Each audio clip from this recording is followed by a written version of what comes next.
सबसे पहले तो हम ये समझते हैं कि सब्जेक्ट ऑफ एग्रीमेंट होता क्या है। तो समझते हैं किसी भी सेंटेंस में सब्जेक्ट और वर्ब के बीच में एक अच्छा रिलेशन होना बहुत काफ़ी ज़रूरी है। इन दोनों के बीच में एग्रीमेंट होना ज़रूरी है, एक अच्छी तालमेल होना ज़रूरी है। जब सब्जेक्ट और वर्ब के बीच में एक अच्छी एग्रीमेंट होती है, तालमेल अगर अच्छी होती है ना, तो सेंटेंसेस आपके करेक्ट होते हैं, वरना ये गलत होंगे। अगर तालमेल इनका नहीं है तो सेंटेंसेस आपके रॉन्ग होते हैं। डेफिनेशन में यही बोला है कि अ वर्ब मस्ट एग्री, यानी कि वर्ब को अवश्य एग्री करना चाहिए अपने सब्जेक्ट से और उसके नंबर और पर्सन के अनुसार। उसके नंबर और पर्सन के अनुसार उससे एग्री जरूर करनी चाहिए। जैसे देखते हैं, एग्जाम्पल समझते हैं। एग्जाम्पल आपको दिया है, दे गो, वे लोग जाते हैं। सब्जेक्ट आपका दे यानी कि प्लुरल है, तो सब्जेक्ट अगर आपका प्लुरल है ना, तो वर्ब भी आपके प्लुरल ही होना चाहिए जहाँ पर गो है। यानी कि हम समझ सकते हैं कि बेसिक फॉर्म ऑफ वर्ब, किसी भी वर्ब का बेसिक फॉर्म जो होता है ना, वो प्लुरल ही सेंस में होता है। यानी कि गो एक प्लुरल वर्ब है, यानी कि दे सब्जेक्ट जो है प्लुरल है और इसीलिए वर्ब भी आपका प्लुरल होना चाहिए। गो यहाँ पर बेसिक फॉर्म ऑफ वर्ब है और बेसिक फॉर्म ऑफ वर्ब आपका प्लुरल सेंस में ही होता है। दूसरा एग्जांपल है, she goes. C singular subject है, वर्ब आपके सिंगुलर ही होने चाहिए। इस वर्ब में एस और एस लगाकर हम सिंगुलर बनाते हैं और इसीलिए सिंगुलर सब्जेक्ट के साथ में सिंगुलर वर्ब का कॉम्बिनेशन सही है। एक चीज़ फिर से मैं रिपीट कर दूं, सब्जेक्ट ऑफ एग्रीमेंट में ना सब्जेक्ट और वर्ब के बीच में एक अच्छी तालमेल हम देखते हैं, उसके बीच में रिलेशन को देखते हैं, उसके बीच में एग्रीमेंट को हम देखते हैं। और इसमें सबसे फैंटास्टिक रूल तो यही है कि अगर आपका सब्जेक्ट जो होता है ना, सब्जेक्ट, अगर सब्जेक्ट आपका सिंगुलर है तो वर्ब भी आपका सिंगुलर ही होने चाहिए। मतलब अगर सब्जेक्ट आपका प्लुरल है तो वर्ब भी आपके प्लुरल ही होने चाहिए। इसके कहने का मतलब क्या है, हम समझ सकते हैं। एक और एग्जांपल से समझने का प्रयास हम करते हैं। जैसा कि यहाँ पर आपको सामने दिखाया गया है कि जब भी कभी हम देखें किसी भी नाउन में ना एस और एस लगाकर हम प्लुरल बनाते हैं, लेकिन किसी वर्ब में एस एस जब लगाते हैं ना, वो सिंगुलर बन जाता है। अब एक एग्जांपल से समझने का प्रयास हम करते हैं। राम रीड्स, राम पढ़ता है। यहाँ पर राम जो है ना, ये सिंगुलर सब्जेक्ट है और सिंगुलर सब्जेक्ट के साथ में हम सिंगुलर वर्ब का ही यूज करेंगे। हम राम के साथ में रीड का प्रयोग हुआ है और read basic form of verb है और इसी में एस और एस लगाकर हमने सिंगुलर बना दिया है। यानी कि सिंगुलर सब्जेक्ट था राम, यानी कि एक व्यक्ति था, इसीलिए इसको सिंगुलर बनाना जरूरी था। रीड में एस लगाकर हमने सिंगुलर बना दिया, यानी कि राम रीड्स, राम पढ़ता है। ये सेंटेंस सही है। दूसरा एग्जाम्पल है कि राम एंड श्याम, ये दो व्यक्ति मिलकर प्लुरल सब्जेक्ट को बना दिए हैं। तो सब्जेक्ट अगर प्लुरल है तो वर्ब भी आपके प्लुरल होने चाहिए, यानी कि रीड। जैसा कि पहले आपको बताया जा चुका है कि अगर बेसिक फॉर्म ऑफ वर्ब है तो वो प्लुरल सेंस में है, यानी कि रीड यहाँ पर प्लुरल है। सेंटेंस आपका सही है। ओवरऑल हम ये समझते हैं कि सब्जेक्ट वर्ब एग्रीमेंट का फंडा तो ये होता है कि सब्जेक्ट और वर्ब के बीच में अच्छे तालमेल होना, रिलेशन अच्छा होना, एग्रीमेंट होना। और इसका मेन फंडा ये है कि सब्जेक्ट अगर सिंगुलर है तो वर्ब भी सिंगुलर होंगे, सब्जेक्ट अगर प्लुरल है तो वर्ब भी आपके प्लुरल ही होंगे। अब देखिए, इसके हम स्पेसिफिक यूजेस को हम देखने का प्रयास करते हैं। देखिए, इसमें दिया है स्पेसिफिक यूजेस, यानी कि डिटेल्स, इसका प्रयोग हम देख रहे हैं हम। अब रूल नंबर 1 है यहाँ पर, इसको ध्यान से समझिएगा कि व्हेन 2 और more singular subjects joints with and. देखिए, अगर 2 या 2 से अधिक सिंगुलर सब्जेक्ट अगर एंड से जुड़े हुए होते हैं तो वर्ब आपके प्लुरल होते हैं। इसके कहने का मतलब क्या है, एग्जाम्पल को देखते हैं। तेंदुलकर, जो कि हमारे बहुत काफ़ी अच्छे क्रिकेटर हैं, जिसे गॉड ऑफ क्रिकेट का भी उपाधि मिला है। तेंदुलकर एक सिंगुलर सब्जेक्ट है।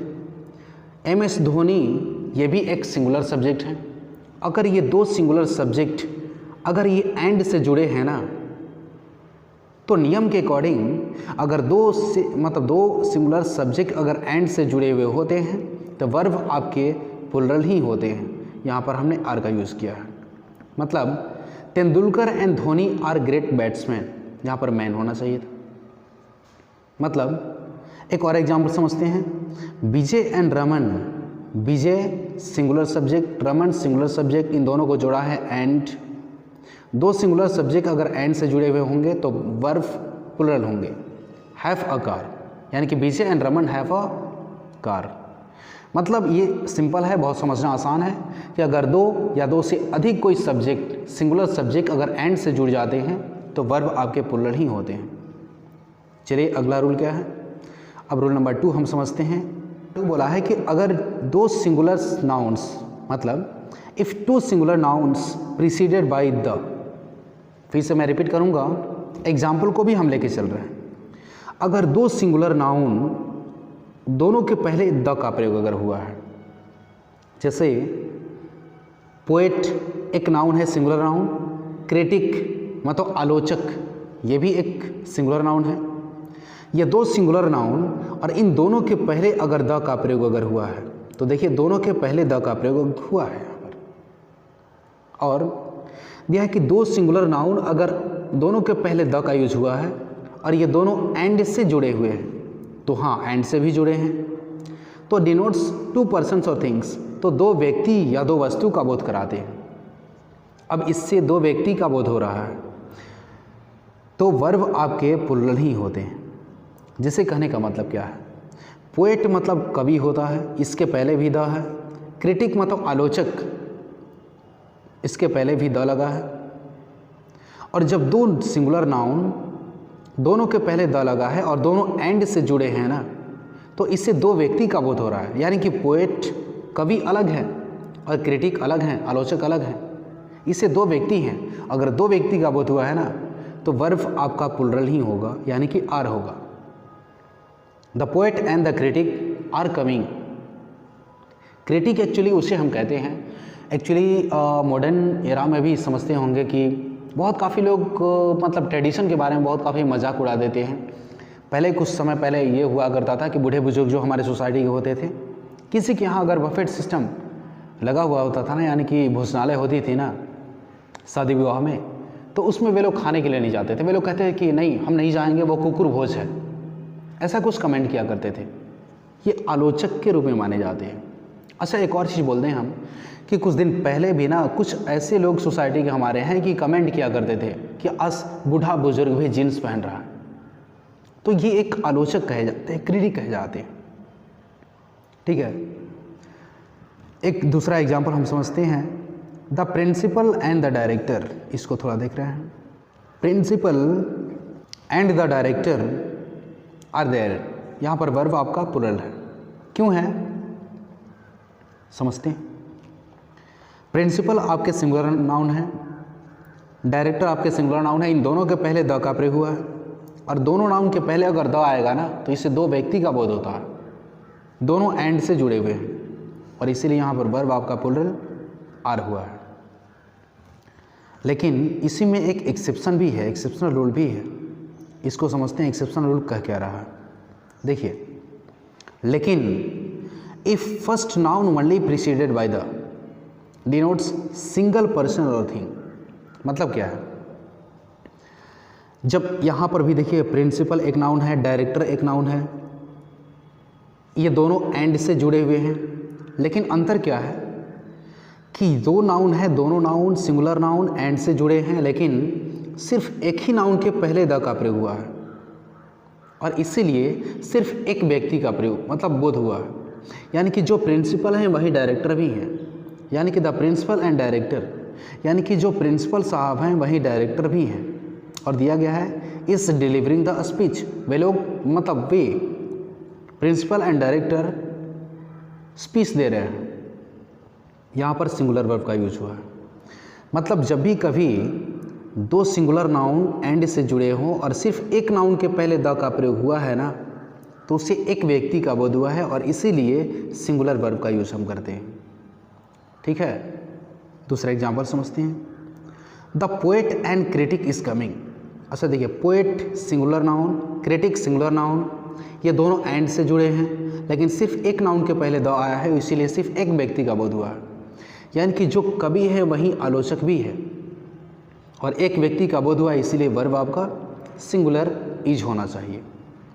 ठीक है। नेक्स्ट अगला रूल हम देखते हैं, रूल नंबर 3। देखिए रूल नंबर 3 क्या बोला है। बोला है कि if two numbers joints with and, अगर दो संख्या अगर एंड से जुड़ी हुई होती है ना, तो हमेशा सिंगुलर वर्ब का ही यूज करते हैं। जैसे 5 एंड 5 इज़ 10, 5 और 5 10 होते हैं। 5 नंबर है, 5 नंबर है, इन दोनों का एंड जोड़ा, इसीलिए सिंगुलर वर्ब। 10 एंड 10 दो संख्या एंड से जुड़ा है और इसीलिए सिंगुलर वर्ब मेक्स। जैसा कि हमें पता है कि मेन वर्ब में अगर हम एस लगाते हैं तो सिंगुलर वर्ब बन जाता है। नॉर्मल है, सिंपल है। आगे देखते हैं रूल नंबर 4, बहुत काफ़ी इंपॉर्टेंट है, इसको थोड़ा समझने का प्रयास कीजिएगा।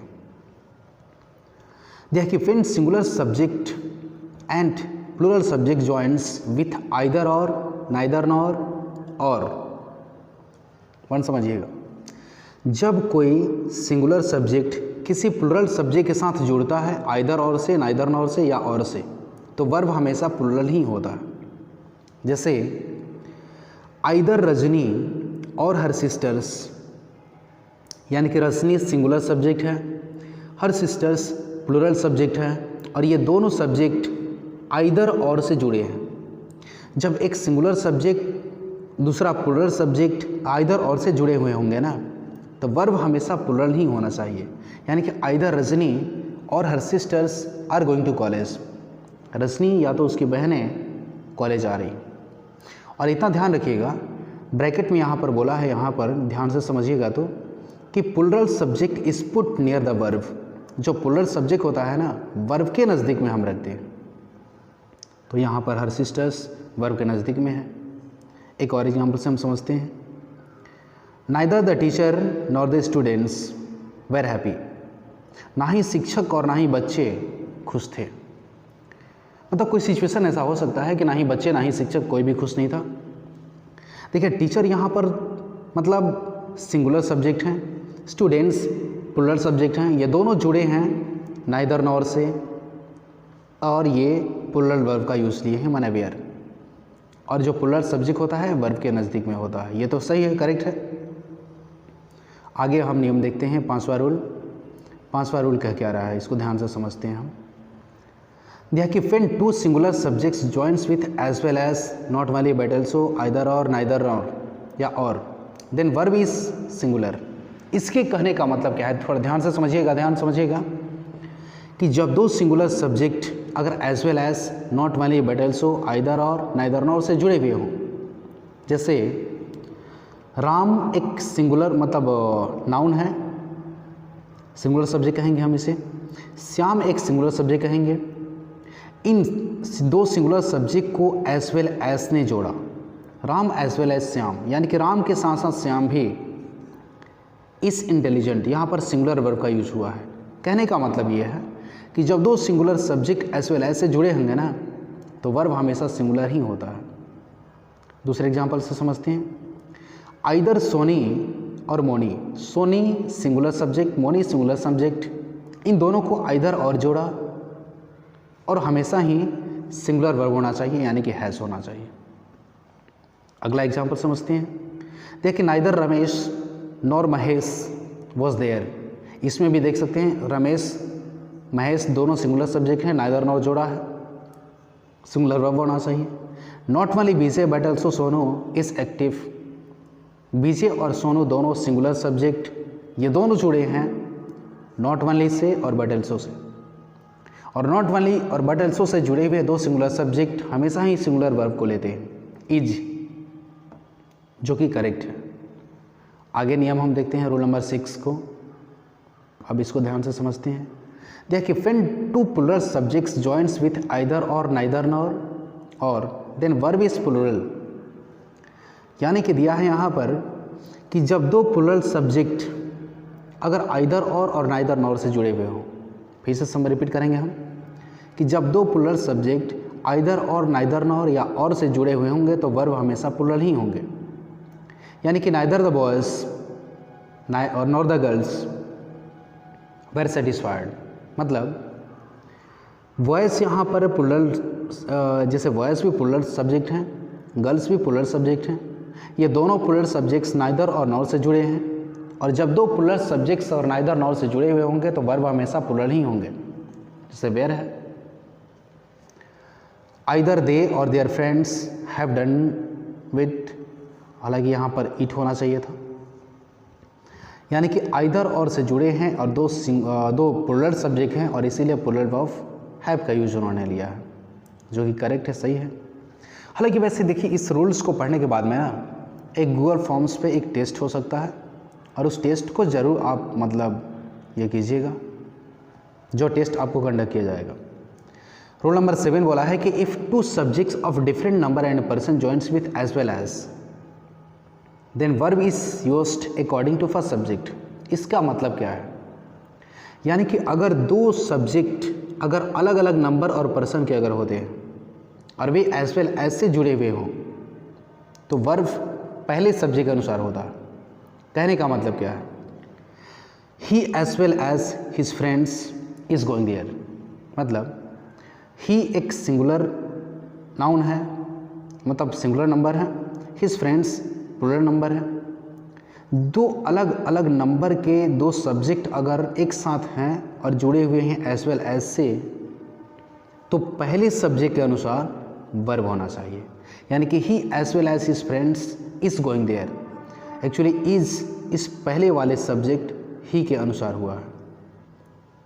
ठीक है, यहाँ पर दूसरा एग्जाम्पल हम समझते हैं कि my friends as well as I are going there, मतलब माई फ्रेंड्स एक प्लूरल सब्जेक्ट है, मतलब माई फ्रेंड्स जो हैं, माई फ्रेंड्स ये प्लूरल सब्जेक्ट है, इसके बाद में आई एक सिंगुलर सब्जेक्ट है, इन दोनों को जोड़ने वाला एज वेल एज है।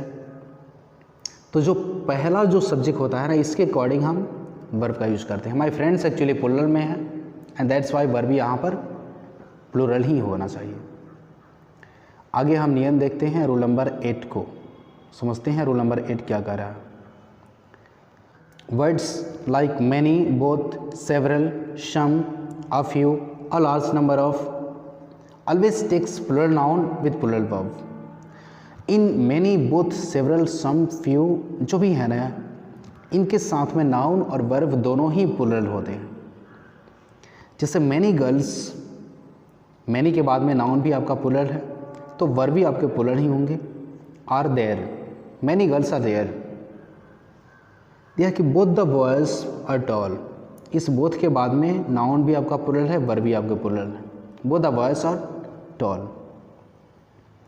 अगला दिया है कि several students have done it, several के बाद में नाउन आपका प्लूरल स्टूडेंट्स, वर्ब भी आपके plural have. Several students have done it, चूँकि इसका अर्थ ही बहुत के अर्थ में होता है। अगला दिया है कि a large number of boys are participating in it, यानी कि बहुत सारे बच्चे आर पार्टिसिपेट कर रहे हैं इसमें। अ लार्ज नंबर ऑफ के बाद में नाउन भी आपका प्लूरल है और वर्ब भी आपका प्लूरल ही है। आगे नियम देखते हैं रूल नंबर 9। रूल नंबर 9 आपका बोला है कि the number of with plural noun takes singular verb. अब देखिए बहुत काफ़ी इसमें एक कंट्राडिक्टरी एक स्टेटमेंट दिया गया है इसमें। द नंबर ऑफ आपके सेंटेंस में कहीं भी दिख जाए, जैसे यहाँ पर एग्जांपल देख सकते हैं, द नंबर ऑफ है। द नंबर ऑफ के बाद में जो नाउन होता है वो प्लूरल होता है, लेकिन वर्ब जो होता है वो सिंगुलर होता है। द नंबर ऑफ के बाद में नाउन जो है ये प्लूरल है, द नंबर ऑफ स्टूडेंट्स, लेकिन वर्ब आपका सिंगुलर होता है। इसका क्यों? The number of students is increasing, इसका अर्थ हुआ है कि लड़कों की संख्या, स्टूडेंट्स की संख्या बढ़ रही है। द नंबर ऑफ का अर्थ होता है संख्या अर्थ में, संख्या के अर्थ में। द नंबर ऑफ स्टूडेंट्स यानी कि छात्रों की संख्या बढ़ रही है, इसके सेंस में हम इसका प्रयोग करते हैं। लेकिन अ नंबर ऑफ के बाद में प्लूरल नाउन आएगा और प्लूरल वर्ब भी होगा।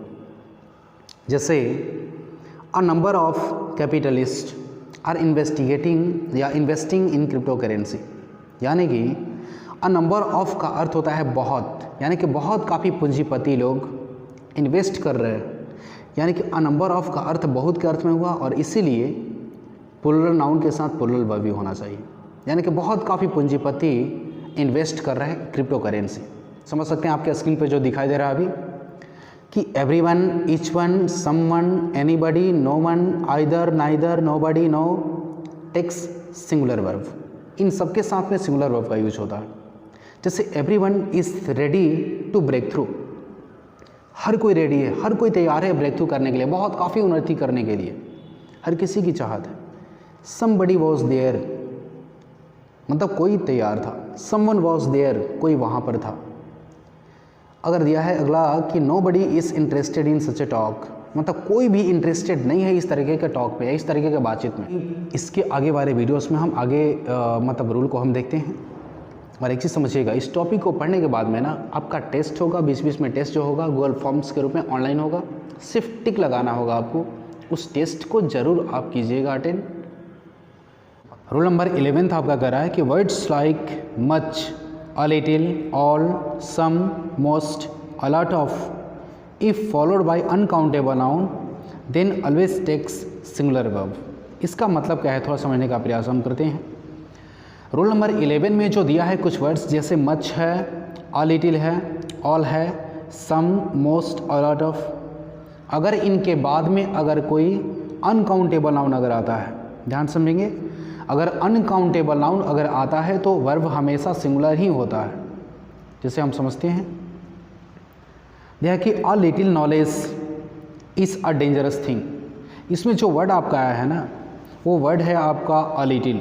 इसमें देख सकते हैं वर्ड जो है आपका अ लिटिल। अ लिटिल के बाद में जो आया है नॉलेज, जो कि अनकाउंटेबल नाउन है, और जब अ लिटिल के बाद में अगर कोई अनकाउंटेबल नाउन आएगा ना तो वर्ब हमेशा सिंगुलर ही होना चाहिए। यहाँ पर इस लगा है, यानी कि a little knowledge is a dangerous thing. छोटी सी जानकारी बहुत काफ़ी खतरनाक होती है। अगला नियम हम देखते हैं, अगला जो एग्जाम्पल देखते हैं।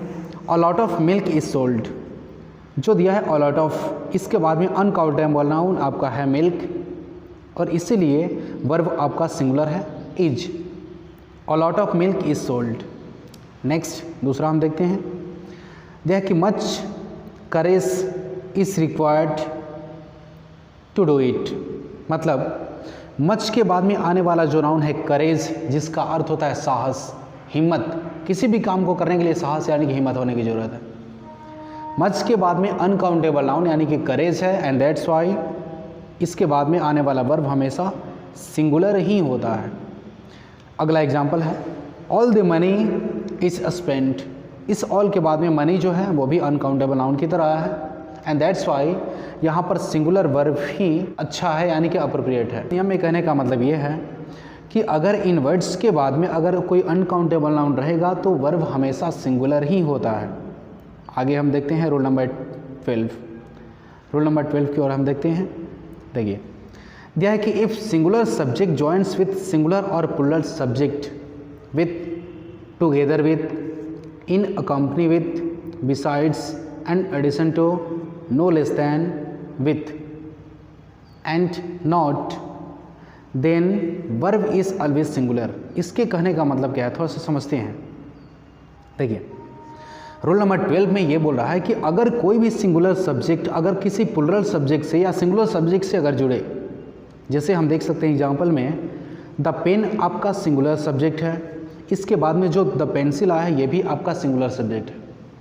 यानी कि एक सिंगुलर सब्जेक्ट अगर दूसरे सिंगुलर सब्जेक्ट्स के साथ अगर जुड़ता है, और किन से जुड़ेगा, या तो टुगेदर विथ से, या तो accompany with, besides, in addition to, मतलब इन सारे वर्ड से। जैसे इसमें जो वर्ड आपका आया है वो है आपका बिसाइड्स, मतलब जब पेन है, पेन सिंगुलर सब्जेक्ट, पेंसिल दूसरा है सिंगुलर सब्जेक्ट, ये दोनों अगर जुड़े हैं बिसाइड्स से तो वर्ब हमेशा आपका सिंगुलर ही होता है, जो यहाँ पर देखा जा सकता है इसका प्रयोग हुआ है। एक बार फिर से समझने का प्रयास हम करते हैं। रूल नंबर 12 में यही बोला है कि अगर एक सिंगुलर सब्जेक्ट दूसरे सिंगुलर सब्जेक्ट के साथ अगर जुड़ते हैं और बिसाइड्स से अगर जुड़ेंगे तो वर्ब हमेशा सिंगुलर ही होगा। मतलब the pen besides pencil is missing, यानी कि पेन के अलावे पेंसिल भी गायब है। बिसाइड्स मतलब होता है के अलावे। दूसरा एग्जाम्पल देखिएगा, दिया है कि the boy with his friends, यानी कि बॉय अपने दोस्तों के साथ हैज़ कम, यानी कि लड़का अपने दोस्तों के साथ आया है। यानी कि जो बॉय है ना, इसके अकॉर्डिंग हमने वर्ब सिंगुलर यहाँ पर दिया है, जो कि अच्छा है। नेक्स्ट जो रूल नंबर 13 हो जाएगा आपका, इसको समझते हैं हम। रूल नंबर 13 में बोला है कि if two subjects of different number and person, देखिए अगर दो सब्जेक्ट्स अगर अलग अलग नंबर और पर्सन के अगर एक साथ जुड़ते हैं नॉट ओनली बट ऑल्सो से, तो होता क्या है, फिर से समझिएगा कि अगर दो सब्जेक्ट अलग अलग नंबर पर्सन के अगर नॉट ओनली बट ऑल्सो से अगर जुड़ते हैं तो हम करते क्या हैं, तो verb is put according to last subject, तो वर्ब लास्ट वाले सब्जेक्ट के अकॉर्डिंग होता है। जैसे not only the boy but also the girl is here, मतलब क्या है कि इसमें द बॉय एक सिंगुलर सब्जेक्ट है, द गर्ल एक सिंगुलर सब्जेक्ट है। ये दोनों सिंगुलर सब्जेक्ट अगर जुड़े हैं तो नॉट ओनली और बट ऑल्सो से जुड़े हैं। अगर दो सिंगुलर सब्जेक्ट अगर नॉट ओनली बट ऑल्सो से जुड़े हैं ना, तो लास्ट वाले सब्जेक्ट के अनुसार हमारा वर्ब होता है सिंगुलर या प्लुरल। तो गर्ल एक्चुअली सिंगुलर नाउन है, इसीलिए यहाँ पर सिंगुलर वर्ब इसका प्रयोग हुआ है। मतलब ओवरऑल हमें ये समझना है कि दो सिंगुलर सब्जेक्ट अगर नॉट वाले बट ऑल्सो से जुड़े हैं तो लास्ट वाले सब्जेक्ट के अकॉर्डिंग आपका वर्ब होना चाहिए, यानी कि इस है। सेकेंड नंबर है कि not only I but also my parents are going to the zoo, यानी कि सिर्फ मैं ही नहीं बल्कि मेरे पेरेंट्स भी जू जा रहे हैं, मतलब चिड़ियाघर को देखने के लिए जा रहे हैं। अब इसमें आई है जो कि सिंगुलर है, माई पेरेंट्स जो कि प्लुरल है, नॉट ओनली बट ऑल्सो से जुड़ा है ये, तो वर्ब हमेशा लास्ट वाले सब्जेक्ट के अकॉर्डिंग होता है। माई पेरेंट्स एक्चुअली प्लुरल है एंड दैट्स वाई यहाँ पर वर्ब भी आपका प्लुरल ही होना चाहिए, वर्ब आपका प्लुरल ही होना चाहिए जिसमें आर है। नेक्स्ट अगला जो नियम है, देखिए फटाफट हम देखते हैं, इसके बाद में हम कुछ टेस्ट को कंडक्ट करने वाले हैं, तो ध्यान से समझेंगे इसे। रूल नंबर 14 है कि फिन फिक्स्ड डिस्टेंस, अगर कोई निश्चित अगर कोई दूरी होती है, टाइम, क्वांटिटी, रेट, वेट, मतलब कोई निश्चित अगर दूरी होता है, समय होता है, मात्रा होता है, रेट होता है या कोई वेट होता है, ये सारे अगर होते हैं ना, अगर ये सब्जी की तरह यूज में आएंगे तो ये भले ही प्लुरल दिखते हैं लेकिन वर्ब हमेशा सिंगुलर ही लेते हैं। इसको फिर से समझिएगा कि जब भी कभी आपके सेंटेंस में ऐसा कोई सब्जेक्ट हो जिसमें डिस्टेंस यानी कि दूरी को बताया जाए, समय को बताया जाए, मात्रा, रेट या किसी वजन को बताया जाए, तो भले ही ये प्लुरल के सेंस में होते हैं लेकिन वर्ब हमेशा सिंगुलर ही लेंगे। एग्जाम्पल समझते हैं। पहला कि 50 माइल्स यानी कि 50 मील, 50 मील यानी कि माइल्स जो कि प्लुरल के सेंस में यूज हुआ है, लेकिन ये डिस्टेंस है, दूरी है। तो अगर कोई डिस्टेंस का यूज हुआ है सब्जेक्ट की तरह, भले ही प्लुरल के सेंस में, लेकिन फिर भी वर्ब आपका सिंगुलर ही होना चाहिए। 50 miles is a long distance, यानी कि 50 मील एक लंबी दूरी होती है। सेकेंड वन है कि 8 आवर्स, ये भी टाइम को बताया। 8 आवर्स 8 घंटे, जो कि प्लुरल है लेकिन वर्ब सिंगुलर ही होंगे। 8 hours is sufficient for sleeping, यानी कि 8 घंटे सोने के लिए सफिशेंट होते हैं। अगला है कि 10 रुपीज़, ये भी प्लुरल है but singular verb. 10 rupees was given to him. 2 tons of coal is needed, यानी कि 2 टन कोयले की आवश्यकता है। नेक्स्ट रूल जो आपका है 15 नंबर, इसको हम समझते हैं। यह कि an adjective preceded by the becomes plural noun and takes plural verb. इसके कहने का मतलब क्या है, समझते हैं इसे, कि अगर कोई भी एडजेक्टिव अगर उसके पहले द का प्रयोग अगर होता है ना, तो प्लुरल नाउन बन जाता है वो। जैसे एग्जांपल हम समझेंगे, जो आपके सामने दिख रहा होगा कि इसमें एडजेक्टिव आया है पुअर। पुअर का मतलब गरीब होता है, ये एक एडजेक्टिव है। लेकिन इसी पुअर के पहले अगर हम द का प्रयोग अगर किए हैं ना, अगर कोई आर्टिकल द का प्रयोग आया है तो ये प्लुरल नाउन बन गया है, यानी कि गरीब लोग। यानी कि बेसिकली हम ये समझते हैं कि किसी एडजेक्टिव के पहले द लगकर वो प्लुरल नाउन बन जाता है, और इसीलिए प्लूरल वर्ब लेता है वो, यानी कि the poor are honest. Poor एक एडजेक्टिव है, उसके पहले द लगा है और इसीलिए प्लूरल नाउन बन गया है, इसीलिए प्लूरल वर्ब आर का प्रयोग हुआ है। Second one, the rich are always not happy.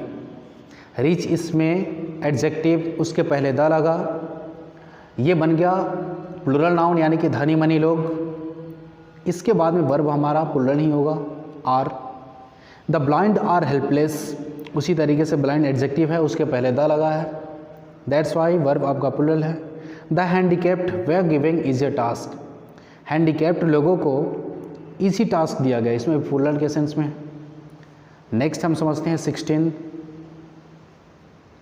To singular nouns joining with and complement to each other always takes singular verb. इसके कहने का मतलब क्या है कि अगर दो नाउन अगर एंड से जुड़े हों, जिसमें ब्रेड एंड बटर, जिसमें ब्रेड और बटर दो एंड से जुड़े हुए हैं, अगर दो सिंगुलर नाउन एंड से जुड़े हैं ना, और दोनों एक दूसरे के कंप्लीमेंट हैं, पूरक है, एक दूसरे के बिना अधूरा हैं वो, तो वर्ब हमेशा सिंगुलर ही होता है।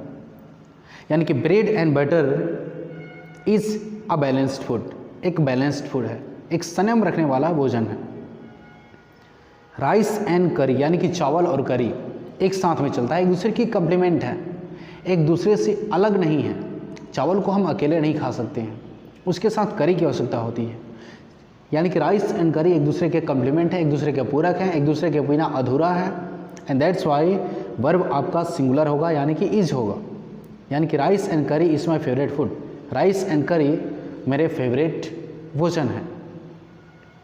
अगला जो रूल है आपका 17, यह sentence starting with there takes verb according to latter noun.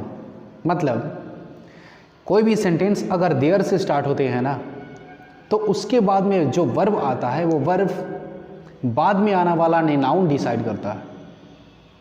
मतलब क्या है कि किसी भी सेंटेंस में जो अगर देयर से स्टार्ट हुआ है तो उस वाक्य में वर्ब सिंगुलर होगा या प्लूरल होगा, ये बात डिसाइड करता है लेटर नाउन, यानी कि बाद में आने वाला नाउन। जैसे ये दोनों वाक्य स्टार्ट हैं देयर से, लेकिन एक के बाद में वॉज यानी कि सिंगुलर है वर्ब, एक के बाद में आर है। समझते हैं? There was a king, there से स्टार्ट है, बाद में आने वाला नाउन जो है किंग, राजा, जो कि एक है, सिंगुलर है, एंड दैट्स वाई वर्ब आपका सिंगुलर दिया गया। यानी कि बाद में आने वाला जो नाउन है ना, ये डिसाइड करेगा कि वर्ब सिंगुलर होगा या प्लूरल। सेकेंड वन है कि देयर आर 60 बॉयज़। अब 60 बॉयज़ प्लूरल के सेंस में है, प्लूरल बॉयज़ हैं, इसीलिए प्लूरल वर्ब आर का प्रयोग हुआ है। यानी कि देयर से स्टार्ट होने वाले सेंटेंस में बाद में आने वाला जो नाउन है ना, ये डिसाइड करेगा कि वर्ब आपका सिंगुलर होगा या वर्ब आपका प्लूरल होगा। नेक्स्ट 18th नंबर है कि none of one of takes plural noun but singular verb. कभी भी सेंटेंस में आपके अगर नन ऑफ का यूज होता है या वन ऑफ का यूज होता है, इसके बाद में कोई नाउन आता है, तो नाउन तो हमेशा प्लूरल ही होगा, लेकिन वर्ब सिंगुलर होगा।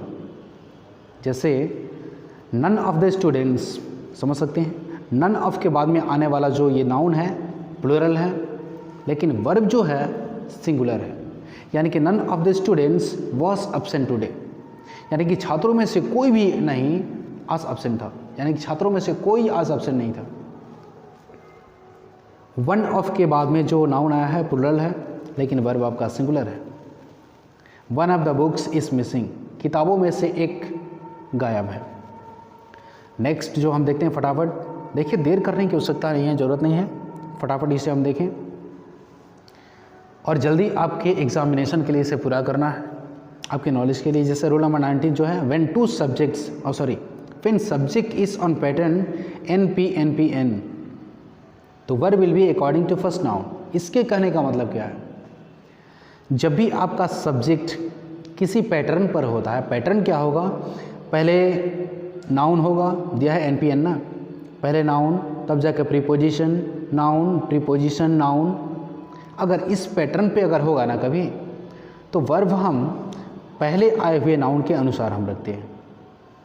जैसे the pages of this book are torn, यानी कि नाउन आपका है पेजेस, इसके बाद में प्रीपोजिशन ऑफ आया है, फिर नाउन आपका दिस बुक है। तो वर्ब जो होता है ना, वर्ब हम पहले आए हुए नाउन के अनुसार हम वर्ब रखते हैं। यानी कि नाउन जो पहला है वो आपका पेजेस है, प्लूरल है, एंड दैट्स वाई वर्ब भी आपका प्लूरल ही होना चाहिए। Pages of the book are torn. Second है the pen of Shyam is black. इसमें भी जो पहला वाला जो नाउन है पेन सिंगुलर है, वर्ब भी आपका सिंगुलर ही होना चाहिए। नेक्स्ट जो आपका रूल हो जाएगा 20, जो कि मे बी लास्ट हो सकता है। देखिए words like all, some, half of, most of, a lot of, lots of, a great deal of, a plenty of, जो ऐसे जो वर्ड्स हैं ना, अगर इनके बाद में अगर कोई प्लूरल काउंटेबल नाउन आता है ना तो वर्ब प्लूरल होंगे, लेकिन अगर अनकाउंटेबल नाउन आता है तो वर्ब आपके सिंगुलर होंगे। अब इसको थोड़ा सा समझने की ज़रूरत है। देखिए तो समझते हैं इसे। देखिए इन दोनों सेंटेंस में ना ऑल का प्रयोग हुआ है। All boys are okay, all milk is sour, इन दोनों सेंटेंस में ऑल का यूज हुआ है। लेकिन पहले वाले में ऑल के बाद में जो बॉयज़ है ना, ये प्लूरल काउंटेबल नाउन है, और जब ऑल के बाद में कोई प्लूरल काउंटेबल नाउन रहेगा ना तो वर्ब आपका प्लूरल होगा। यानी कि ऑल बॉयज़ आर ओके, सारे बच्चे ठीक हैं, सारे लड़के ठीक हैं, अच्छे हैं। लेकिन यही ऑल अगर इसके पहले अगर कोई मिल्क अनकाउंटेबल नाउन है तो वर्ब आपका सिंगुलर होगा। यानी कि इज़, ऑल मिल्क इज़ सावर, सारे दूध खट्टे हो चुके हैं। मतलब जो ऑल है ना, ऑल के बाद में हम वर्ब प्लूरल रखें या सिंगुलर रखें, यह डिसाइड करता है कि ऑल के बाद में नाउन कौन सा आया है, प्लूरल काउंटेबल नाउन या सिंगुलर मतलब अनकाउंटेबल नाउन। ठीक है, और एग्जांपल हम समझते हैं। दिया कि a lot of boys are dancing and lot of milk is in the glass. और लॉट ऑफ के बाद में प्लूरल काउंटेबल नाउन है boys, and that's why plural verb आपका आर है। अब a lot of boys are dancing. दूसरा है कि a lot of milk is in the glass, यानी कि बहुत सारे दूध ग्लास में है। कहने का मतलब है कि कुछ ऐसे वर्ड्स जरूर होते हैं जिसके बाद में अगर प्लूरल काउंटेबल नाउन आएगा तो वर्ब प्लूरल होंगे, लेकिन अगर अनकाउंटेबल नाउन आएगा तो वर्ब हमेशा सिंगुलर ही होते हैं। चलो ओके, दैट्स ऑल। उम्मीद है कि आपको समझ में अच्छे से आया है, तो वीडियो को लाइक कर दीजिएगा और दोस्तों के साथ शेयर भी कर दीजिए ताकि उनका भी भला हो सके। चलो ओके, थैंक यू।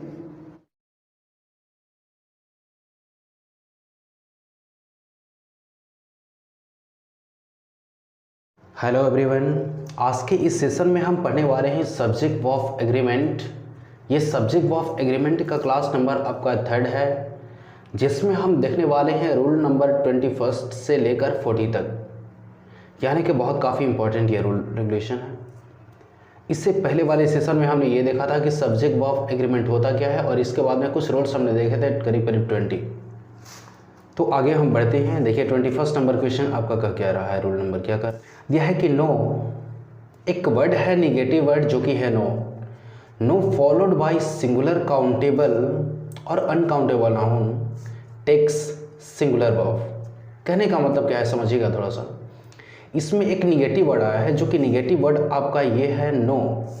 अगर नो का प्रयोग कभी भी अगर आपके सेंटेंस में अगर हुआ हो ना, यानी कि जब निगेटिव वर्ड यानी कि नो का प्रयोग कभी भी आपके सेंटेंस में हुआ है और उसके बाद में कोई सिंगुलर काउंटेबल या अनकाउंटेबल नाउन अगर आता है ना तो वर्ब हमेशा सिंगुलर ही होता है।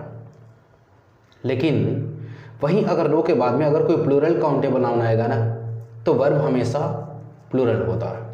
इसके कहने का मतलब क्या है, पहले एग्जांपल से हम समझने का प्रयास हम करते हैं।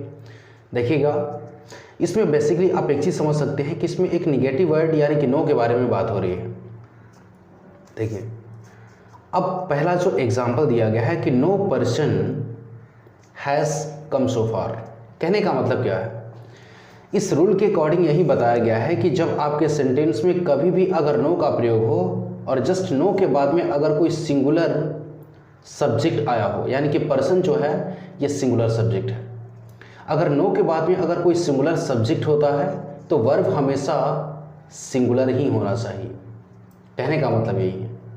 जैसे वन सेकेंड मैं रिपीट कर दूँ ये डायरेक्टली बोला है कि अगर आपके सेंटेंस में कभी भी अगर नो आया हो और नो के जस्ट बाद आपका सिंगुलर काउंटेबल नाउन हो या कोई अनकाउंटेबल नाउन हो तो वर्ब हमेशा सिंगुलर ही होता है। जैसे एक बार फिर से समझते हैं, निगेटिव वर्ड आपका नो है, इसमें दूसरे वाले एग्जाम्पल में भी आपका जो निगेटिव वर्ड आया है वो कि नो ही है। इस पहले वाले एग्जाम्पल में नो के बाद में जस्ट बाद में सिंगुलर काउंटेबल नाउन आया है, जबकि दूसरे वाले में अनकाउंटेबल नाउन है। यानी कि सिंगुलर काउंटेबल नाउन हो या कोई अनकाउंटेबल नाउन हो, आने वाला वर्ब हमेशा ही आपका सिंगुलर होता है, दोनों में सिंगुलर है। यानी कि no person has come so far, यानी कि अब तक कोई भी इंसान, कोई भी आदमी यहाँ नहीं आया। No money has been received so far, कोई भी पैसे यानी कि कुछ भी पैसे अब तक से रिसीव नहीं हुए हैं। अब इसी में थर्ड नंबर जो एग्जांपल है उसको हम समझने का प्रयास करते हैं। देखिए, लेकिन वही चीज़ अगर रूल बोला है कि अगर इसी नो के बाद में, अगर इसी नेगेटिव वर्ड के बाद में अगर कोई प्लूरल काउंटेबल नाउन अगर आया हो, जैसे इसमें बुक्स आया है, जो बुक्स है प्लूरल काउंटेबल नाउन है। अगर नो के जस्ट बाद में अगर कोई प्लूरल काउंटेबल नाउन आता है ना, तो वर्ब जो होता है वो भी आपका प्लूरल ही होना चाहिए, जिसमें इसमें हैव का यूज हुआ है जो कि प्लूरल के सेंस में है। यानी कि no books have been purchased so far, यानी कि अब तक कुछ भी बुक्स यानी कि कोई भी बुक्स अब तक खरीदे नहीं गए हैं। इसके कहने का मतलब सिंपल तरीके से है कि अगर जो निगेटिव वर्ड आपका आया है इसमें जो कि नो है, इस नो के जस्ट बाद अगर कोई सिंगुलर काउंटेबल नाउन रहेगा ना या कोई अनकाउंटेबल नाउन, तो वर्ब हमेशा सिंगुलर होता है। लेकिन अगर प्लूरल काउंटेबल नाउन होता है तो वर्ब हमेशा आपका प्लूरल ही होता है। नेक्स्ट हम बढ़ते हैं आगे वाला नियम पर। देखिएगा 22 नंबर। 22 नंबर क्या बोला है कि एक फ्रेज आया है जो कि फ्रेज है आपका more than if followed by singular subject, यानी कि मोर देन के बाद में अगर कोई सिंगुलर सब्जेक्ट अगर आएगा ना तो वर्ब आपका सिंगुलर होना चाहिए। लेकिन यही मोर देन के बाद में अगर कोई प्लूरल सब्जेक्ट आएगा ना तो वर्ब आपका प्लूरल होना चाहिए। अब समझिए, इसको एग्जाम्पल से हम समझते हैं। जो पहला एग्जाम्पल आपका दिया है कि मोर देन के बाद में जो आया है सब्जेक्ट आपका सिंगुलर सब्जेक्ट है। फिर से मैं रिपीट कर दूं कि पहले एग्जाम्पल में मोर देन का यूज हुआ है और मोर देन के जस्ट बाद आपका वन बॉय एक सिंगुलर काउंटेबल नाउन है।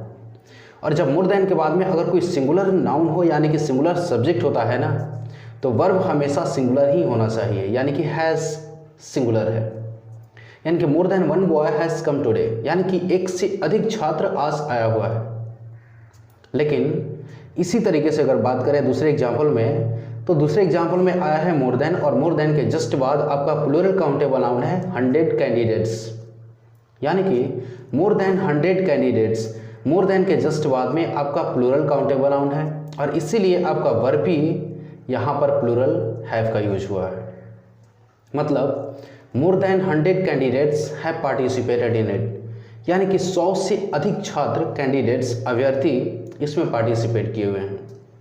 मतलब सिंपल तरीके से हम समझ सकते हैं जो एग्जाम्पल में बोला है या जिससे रूल में यही बोला है कि अगर मोर देन के जस्ट बाद आपका सिंगुलर सब्जेक्ट होगा तो सिंगुलर वर्ब, लेकिन प्लूरल सब्जेक्ट होगा तो प्लूरल वर्ब होता है। नेक्स्ट रूल हम देखेंगे 23 नंबर, जो कि बहुत काफ़ी आसान है, इजी है।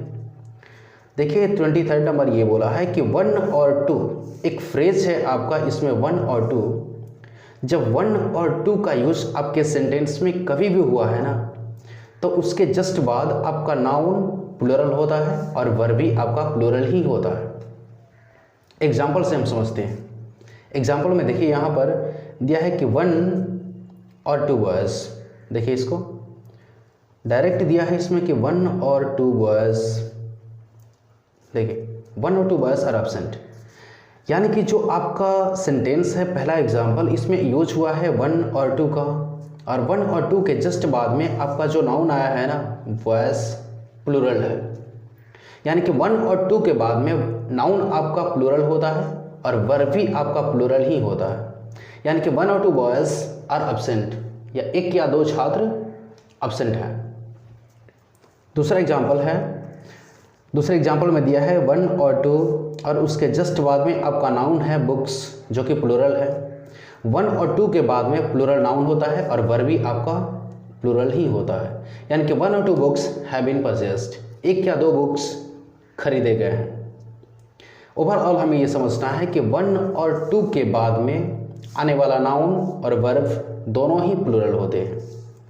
अगला जो रूल हो जाएगा 24 नंबर, इसको समझते हैं।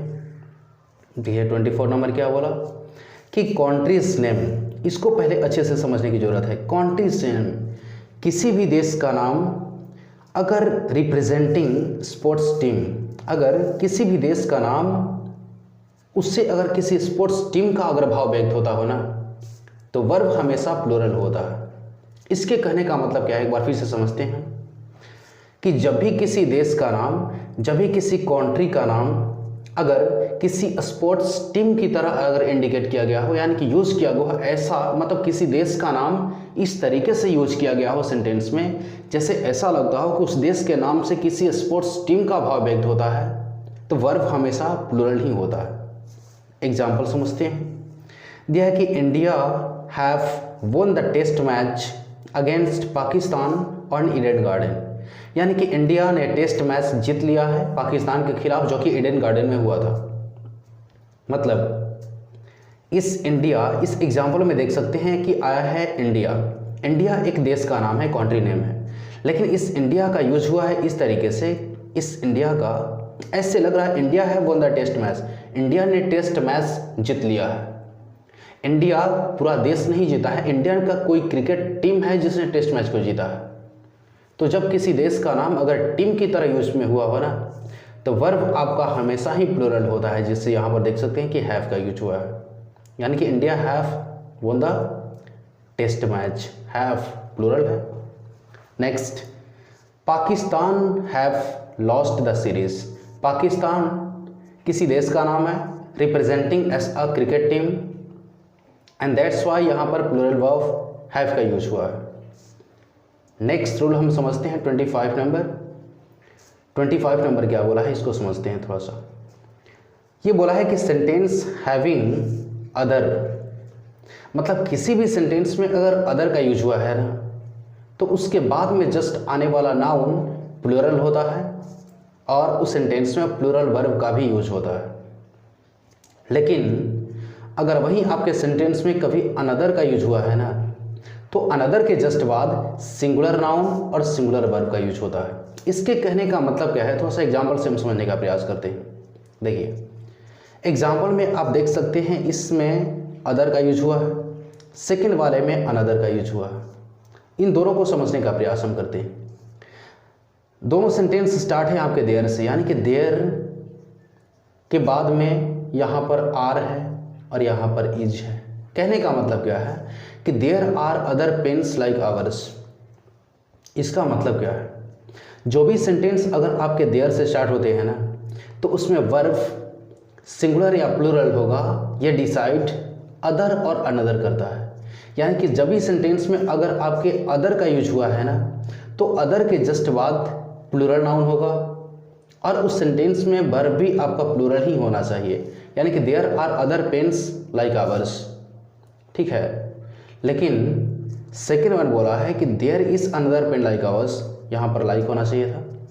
अनदर के जस्ट बाद आपका सिंगुलर नाउन है और इसमें वर्ब भी आपका सिंगुलर ही हुआ है। मतलब ओवरऑल इसमें बताने का नियम यही बोल रहा है कि अगर आपके सेंटेंस में कभी भी अगर अदर का यूज हुआ है तो प्लूरल नाउन प्लूरल वर्ब, लेकिन अनदर का यूज हुआ है तो सिंगुलर नाउन और सिंगुलर वर्ब।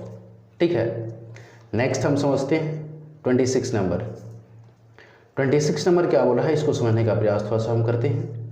दिया है कि कलेक्टिव वर्ड्स, कुछ कलेक्टिव वर्ड्स हैं, जैसे अगर हम बात करें तो a group of, a crowd of, a bunch of, a batch of, a band of, a bucket of.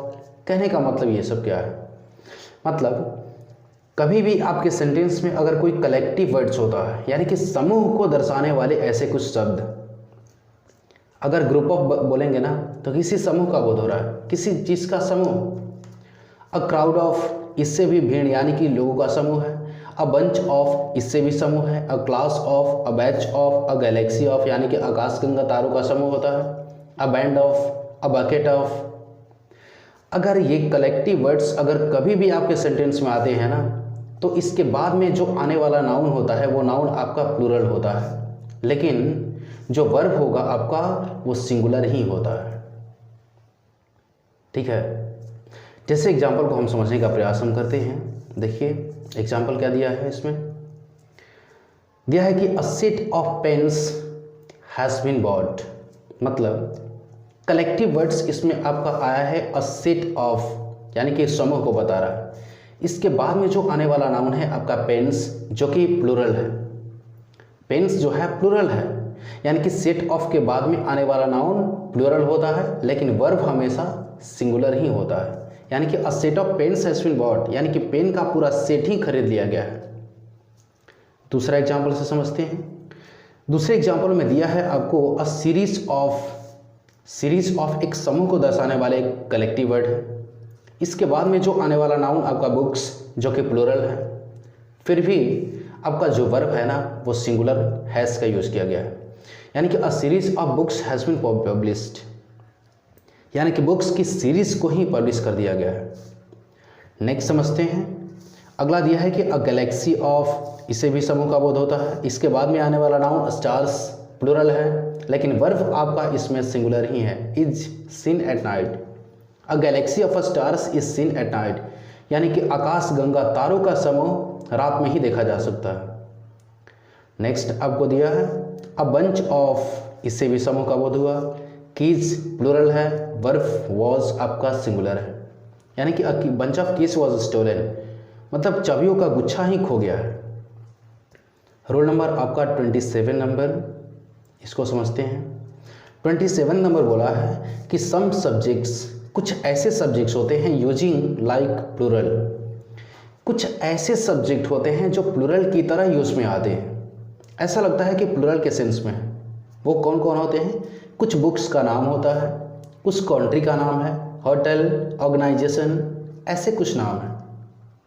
तो क्या होता है कि कुछ ऐसे सब्जेक्ट हैं जो कि प्लूरल की तरह दिखते हैं, लेकिन फिर भी वो जो वर्ब लेते हैं वो सिंगुलर वर्ब लेते हैं।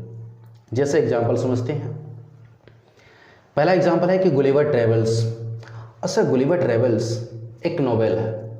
सीबीएसई 9th क्लास ने डिसाइड किया था कि सीबीएसई 9th क्लास में आपका एक उपन्यास यानी कि नॉवेल चलेगा गुलिवर ट्रेवल्स, जो कि बहुत काफ़ी इंटरेस्टिंग नॉवेल है, लेकिन कुछ दिनों से इसको हटा दिया गया है। गुलिवर ट्रेवल्स 9th स्टैंडर्ड में चलने वाला एक नॉवेल था, और इस नॉवेल का यूज कभी भी होता है तो प्लूरल के सेंस में होता है। इसमें लगा है एस, प्लूरल के सेंस में है।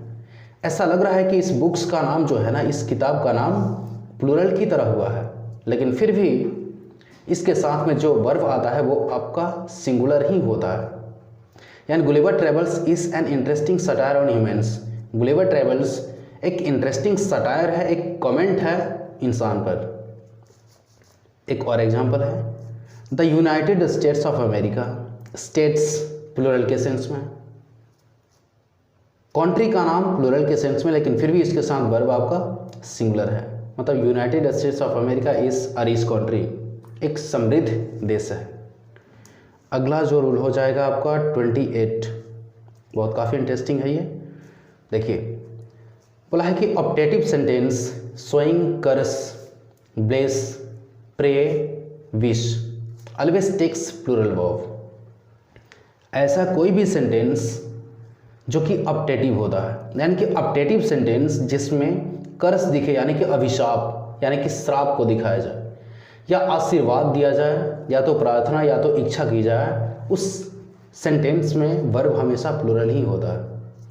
जैसे गॉड सेव द किंग, ईश्वर राजा की रक्षा करे, ये हमारी हार्दिक इच्छा है ना, हमारी इच्छा है, या भगवान से हम प्रार्थना करते हैं कि ईश्वर राजा की रक्षा करे। प्लूरल वर्ब आपका सेव का यूज हुआ है, यानी कि बेसिक फॉर्म ऑफ वर्ब आपका प्लूरल सेंस में ही होता है, पहले भी आपको बताया जा चुका है। अगला है कि लाइफ लॉन्ग डेमोक्रेसी। डेमोक्रेसी मतलब बरकरार रहे यानी कि कायम रहे। नेक्स्ट अगला रूल जो हो जाएगा आपका 29, समझिए इसको।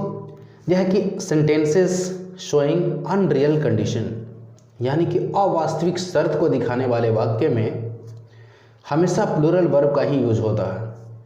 अब देखिए उसमें प्लूरल वर्ब सिर्फ एक ही होता है, वेयर। यानी कि वैसे सेंटेंस जिसमें अनरियल कंडीशन को दिखाया गया हो। अनरियल कंडीशन होता क्या है? अवास्तविक शर्त, यानी कि ऐसी कोई शर्त जो सच नहीं हो। जैसे अगर मैं पक्षी होता तो मैं उड़कर तुम्हारे पास आता, ऐसा कभी नहीं हो सकता है कि मैं कभी पक्षी बनूं।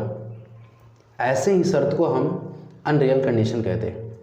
एग्जाम्पल दिया है आपका, if I were a king, काश मैं राजा होता या यदि मैं राजा होता। ये प्रजातांत्रिक देश में यानी कि डेमोक्रेटिक कंट्री में कभी राजा नहीं बना जा सकता है, इसीलिए इम्पॉसिबल, एंड दैट्स वाई इसको हम अनरियल कंडीशन कहते हैं। और इसके साथ में वर्ब आपका वेयर का यूज हुआ है। और एग्जाम्पल है, if she were a bird, अगर वो पक्षी होती तो she would fly to you, वह उड़कर तुम्हारे पास आती। इसमें सेंटेंस में देख सकते हैं कि if she were a bird, ऐसा कभी नहीं हो सकता है कि वो कभी पक्षी बनेगी। और जब ऐसे इम्पॉसिबल कंडीशंस यानी कि अवास्तविक शर्त को दिखाया जाता है ना, तो सारी सब्जेक्ट के साथ में आपका वेयर का यूज होता है। कोई भी पूछ सकता है कि सी के साथ वॉज लगता है लेकिन वेयर कैसे लगा, तो आप कह सकते हैं कि अगर सेंटेंस में अनरियल कंडीशन को दिखाया गया हो यानी कि अवास्तविक शर्त, यानी कि कोई ऐसा शर्त जो संभव नहीं हो पाता है, वैसे शर्त के लिए हमेशा हर किसी सब्जेक्ट के साथ में हम वेयर का यूज करते हैं। ठीक है, जैसा कि वह कभी पक्षी बन नहीं सकती है और इसीलिए वेयर का यूज हुआ है। नेक्स्ट देखते हैं 30 नंबर।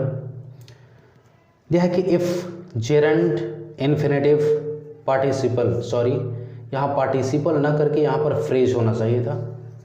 यानी कि कभी भी आपके सेंटेंस में अगर कोई जेरंड, कोई इन्फिनेटिव या अगर कोई फ्रेज, यहाँ पर हम फ्रेज समझेंगे, अगर कोई फ्रेज सब्जेक्ट की तरह यूज में आया हो ना, तो वर्ब हमेशा सिंगुलर ही होता है। कहने का मतलब क्या है, एग्जाम्पल से समझते हैं।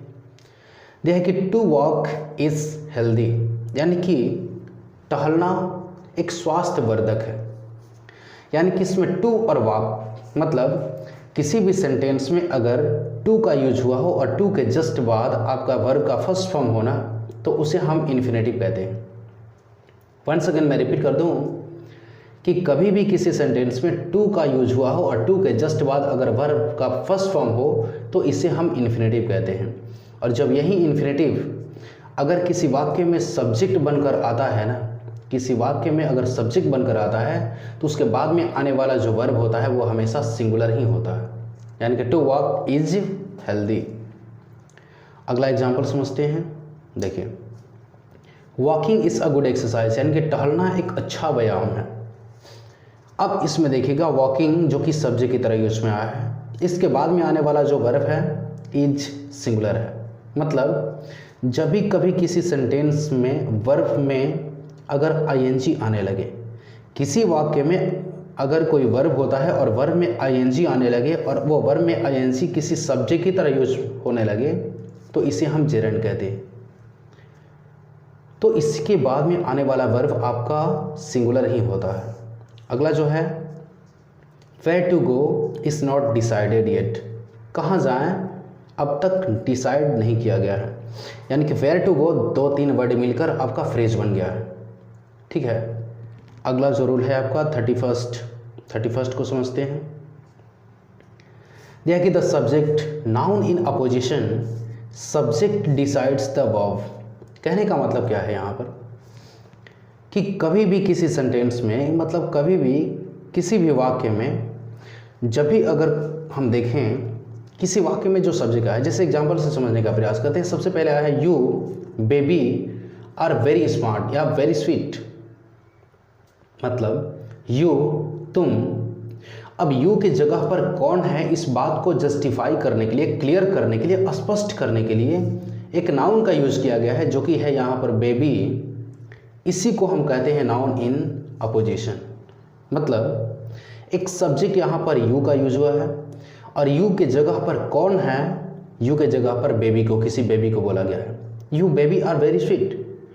अब यू जो सब्जेक्ट है, इस सब्जेक्ट को जस्टिफाई करने के लिए, इसको स्पष्ट करने के लिए कि यू के जगह पर कौन है, इसके लिए हम किसी नाउन का यूज किए हैं और इसी को हम कहते हैं नाउन इन अपोजिशन।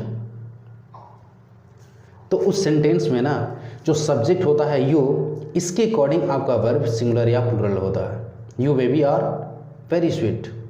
दूसरा एग्जाम्पल हम समझते हैं, यह आई मतलब आई के जगह पर कौन है, अजीत। मैं Ajit, I am an advocate, मैं एक वकील हूँ। आई के जगह पर कौन है, इस बात को जस्टिफाई करने के लिए एक नाउन आया है अजीत। इस सेंटेंस में अजीत नाउन इन अपोजिशन कहा जाता है और ऐसे वाक्य में ना वर्ब आपका सब्जेक्ट के अनुसार होता है, यानी कि आई के अनुसार ही होगा एम। अगला जो है see my wife is very cooperative, वह मेरी वाइफ बहुत काफ़ी कोऑपरेटिव है। दे प्लेयर्स आर हेल्पलेस, इसमें दे के अकॉर्डिंग आर का यूज हुआ है। अगला जो रूल है आपका 32 नंबर, इसको समझते हैं। 32 नंबर क्या बोला है, बहुत काफ़ी इंपॉर्टेंट है ये। देखिए, the following and the undersigned. The following का मतलब होता है निम्नलिखित, अंडरसाइंड मतलब होता है अग्रलिखित, ऊपर लिखा हुआ या नीचे लिखा हुआ। द फॉलोइंग और अंडरसाइंड में क्या होता है, decides the verb according to latter noun, मतलब बाद में आने वाला जो नाउन होता है वो डिसाइड करता है। इसके कहने का मतलब क्या है, किसी भी वाक्य में अगर कभी भी अगर द फॉलोइंग का यूज हुआ है या अंडरसाइंड का यूज हुआ है तो उस सेंटेंस में वर्ब सिंगुलर होगा या प्लुरल होगा, ये बात डिसाइड करता है लेटर नाउन, यानी कि बाद में आने वाला नाउन। यहाँ पर हिंदी में भी दिया गया है कि बाद वाले नाउन के अनुसार वर्ब होता है। एग्जाम्पल हम समझते हैं, इसमें समझ सकते हैं कि दोनों वाक्य में यानी कि दोनों एग्जाम्पल में फॉलोइंग दिया गया है। यहाँ पर देख सकते हैं, यहाँ पे दोनों एग्जाम्पल में आपका फॉलोइंग है यानी कि निम्नलिखित। इस फॉलोइंग के बाद में पहले एग्जाम्पल में आपका इज का यूज हुआ है यानी कि सिंगुलर वर्ब, लेकिन दूसरे वाक्य में आपका आर यानी कि प्लुरल वर्ब का यूज हुआ है। ये क्यों है, क्योंकि द फॉलोइंग के बाद में वर्ब सिंगुलर होगा या प्लुरल होगा ये डिसाइड फॉलोइंग नहीं करेगा। उसके बाद में आने वाला जो नाउन जो कि वेदर रिपोर्ट है सिंगुलर है, इसीलिए इसमें सिंगुलर वर्ब इज का यूज हुआ है। दूसरे वाले में न्यू रेट्स प्लुरल है और इसीलिए इसमें प्लुरल वर्ब आर का यूज हुआ है। इस तरीके से हम कह सकते हैं कि द फॉलोइंग वाले सेंटेंस में वर्ब सिंगुलर या प्लुरल द फॉलोइंग के अनुसार नहीं होता है, बाद में आने वाले नाउन डिसाइड करते हैं। एक और एग्जांपल समझते हैं। देखिएगा, दूसरे वाले एग्जांपल में आपको डायरेक्ट दिया गया है दूसरा वर्ड अंडरसाइंड। इन दोनों में समझिएगा थोड़ा सा आया है वर्ड अंडरसाइंड। अंडरसाइंड के बाद में एक वर्ब आपका रिक्वेस्ट जो कि प्लुरल के सेंस में है, क्योंकि बेसिक फॉर्म ऑफ वर्ब एक प्लुरल सेंस में ही होता है। दूसरे वाले में है जैसे रिक्वेस्ट, यानी कि एस और ईएस लग जाना सिंगुलर वर्ब हो गया है। ये क्यों है, क्योंकि पूरा सेंटेंस पढ़ेगा the undersigned request the pleasure of your arrival in the party. इसमें रिक्वेस्ट करने वाले दो लोग हैं रोहन एंड ऋतिक। जब रोहन एंड ऋतिक दो व्यक्ति हो गए ना तो प्लुरल वर्ब को खोजते हैं। रोहन एंड ऋतिक की ओर से एक रिक्वेस्ट हो रहा है कि आप इस पार्टी में अवश्य आइएगा। जब दो लोग मिलकर रिक्वेस्ट करेंगे तो प्लुरल वर्ब रिक्वेस्ट का यूज होता है। लेकिन दूसरे एग्जांपल में देखिएगा, इसमें सिर्फ एक सब्जेक्ट, एक नाउन, एक व्यक्ति रोहन है और एक व्यक्ति के according singular subject according verb आपका सिंगुलर होता है यानी कि रिक्वेस्ट। इसमें सिर्फ रिक्वेस्ट रोहन कर रहा है कि आप पार्टी में अवश्य आइएगा। ठीक है, अगला नियम हम देखते हैं। जो अगला नियम होगा वो आपका 33 नंबर होगा। ये बोल रहा है कि टूल्स क्लैड्स हैविंग टू पार्ट्स, मतलब ऐसे कोई औजार या ऐसे कोई वस्त्र जिनके दो भाग होते हैं ना, वो हमेशा प्लुरल वर्ब लेते हैं। आप समझ सकते हैं इसे। जैसे देखिए, my shoes are new. Shoes यानी कि जूते, जिसके दो पार्ट होते हैं यानी कि दो भाग होते हैं, टू पार्ट्स होते हैं। अब जिसके दो भाग होते हैं वर्ब हमेशा आपका प्लुरल ही होता है, यानी कि माई शूज आर न्यू, मेरे जूते नए हैं। अगला है दिस सीजर्स आर शार्प। ये कैंची बहुत काफ़ी शार्प है, बहुत काफ़ी तेज़ है। सीजर्स के बाद में आने वाला जो वर्ब है आपका प्लूरल ही है, लेकिन इसमें एक एक्सेप्शन भी होता है। अपवाद क्या कहता है इसमें समझिएगा। वैसे तो हमने समझ लिया कि किसी औजार या किसी वस्त्र में जिसके दो पार्ट हैं उसमें प्लूरल वर्ब होता है, लेकिन अगर इसमें दिया है कि अगर इसी वर्ड के बाद में यानी कि जिसके दो पार्ट हैं उसके पहले अगर अ पेयर ऑफ का यूज होने लगे ना तो वर्ब सिंगुलर होता है। जैसे अ पेयर ऑफ शूज, इसमें एग्जाम्पल थोड़ा समझिएगा। अ पेयर ऑफ शूज यानी कि शूज जूता यानी कि जिसके दो जोड़ी होते हैं हमेशा प्लूरल वर्ब लेते हैं, लेकिन इसी शूज के पहले अगर अ पेयर ऑफ का यूज होने लगे ना तो वर्ब आपका सिंगुलर हो जाता है। यानी कि a pair of shoes has been lost, यानी कि एक जोड़ी जूते गायब हो गए हैं, मतलब गुम हो गए हैं। एक जोड़ी जूते, यहाँ पर अ पेयर ऑफ के अकॉर्डिंग आपका वर्ब होता है। दूसरा एग्जाम्पल जो है अ पेयर ऑफ सीजर्स, यानी कि कैंची का जोड़ा पुट हियर यहाँ पर रखा गया है। अगला जो रूल है आपका 34 नंबर, जो कि बहुत इंटरेस्टिंग है, समझिएगा। 34 बोला है कि नथिंग बट, सेंटेंस में जो आपका यूज होता है नथिंग बट, नथिंग बट के बाद में अगर क्या होता है समझिएगा, इसको थोड़ा सा समझते हैं। Nothing but followed by singular या plural noun it always takes singular verb. इसके कहने का मतलब क्या है, नथिंग बट के बाद में आने वाला नाउन सिंगुलर या प्लूरल दोनों हो सकता है, लेकिन वर्ब हमेशा आपका सिंगुलर ही रहेगा। जैसे एग्जाम्पल में देखिएगा, नथिंग बट इसके बाद में जो आने वाला नाउन है आपका ट्रीज प्लूरल है, लेकिन वहीं दूसरे सेंटेंस में नथिंग बट इसके बाद में जो आने वाला है आपका अनकाउंटेबल नाउन वाटर है। तो नथिंग बट के बाद में आने वाला नाउन प्लूरल हो या सिंगुलर हो, वर्ब हमेशा दोनों कंडीशन में सिंगुलर ही होते हैं। यानी कि nothing but trees is here, यानी कि सिर्फ पेड़ ही पेड़ है यहाँ पर। अगला है nothing but water is here, यानी कि सिर्फ वाटर ही वाटर, यानी कि पानी ही पानी है यहाँ पर। अगला जो रूल होगा 35, देखिए 35 क्या बोल रहा है, बहुत काफ़ी इंटरेस्टिंग है। इसमें बहुत काफ़ी लोग कंफ्यूज होते हैं, इसको थोड़ा सा ध्यान से समझने की ज़रूरत है। देखिए मीन्स, एक वर्ड का यूज हुआ है इसमें मीन्स का यूज दो सेंस में होता है, ट्वाइस सेंस। इसके दो अर्थ होते हैं। एक अर्थ होता है मेथड यानी कि उपाय, इस मीन्स का अर्थ होता है उपाय, और इसी मीन्स का अर्थ होता है मनी यानी कि पैसा। अब इसमें क्या है नियम, एक वर्ड हमारा आया है जो मीन्स के दो अर्थ होते हैं, उपाय और पैसा दोनों होता है, लेकिन जब इस मीन्स का यूज मेथड यानी कि उपाय के अर्थ में हुआ होगा ना तो वर्ब आपका सिंगुलर होगा, लेकिन इसी मीन्स का अगर अर्थ मनी होता है पैसों के अर्थ में तो वर्ब आपका प्लूरल होता है। जैसे एग्जाम्पल हम समझते हैं, एग्जाम्पल समझने का प्रयास हम करते हैं। यह कि every means has been tried, यानी कि हर तरीके हर उपाय प्रयास किए जा चुके हैं। इसमें जो मीन्स आया है ना, इस मीन्स का अर्थ उपाय के अर्थ में है, तरीका के अर्थ में। Every means has been tried, हर एक उपाय किए जा चुके हैं, प्रयास किए जा चुके हैं।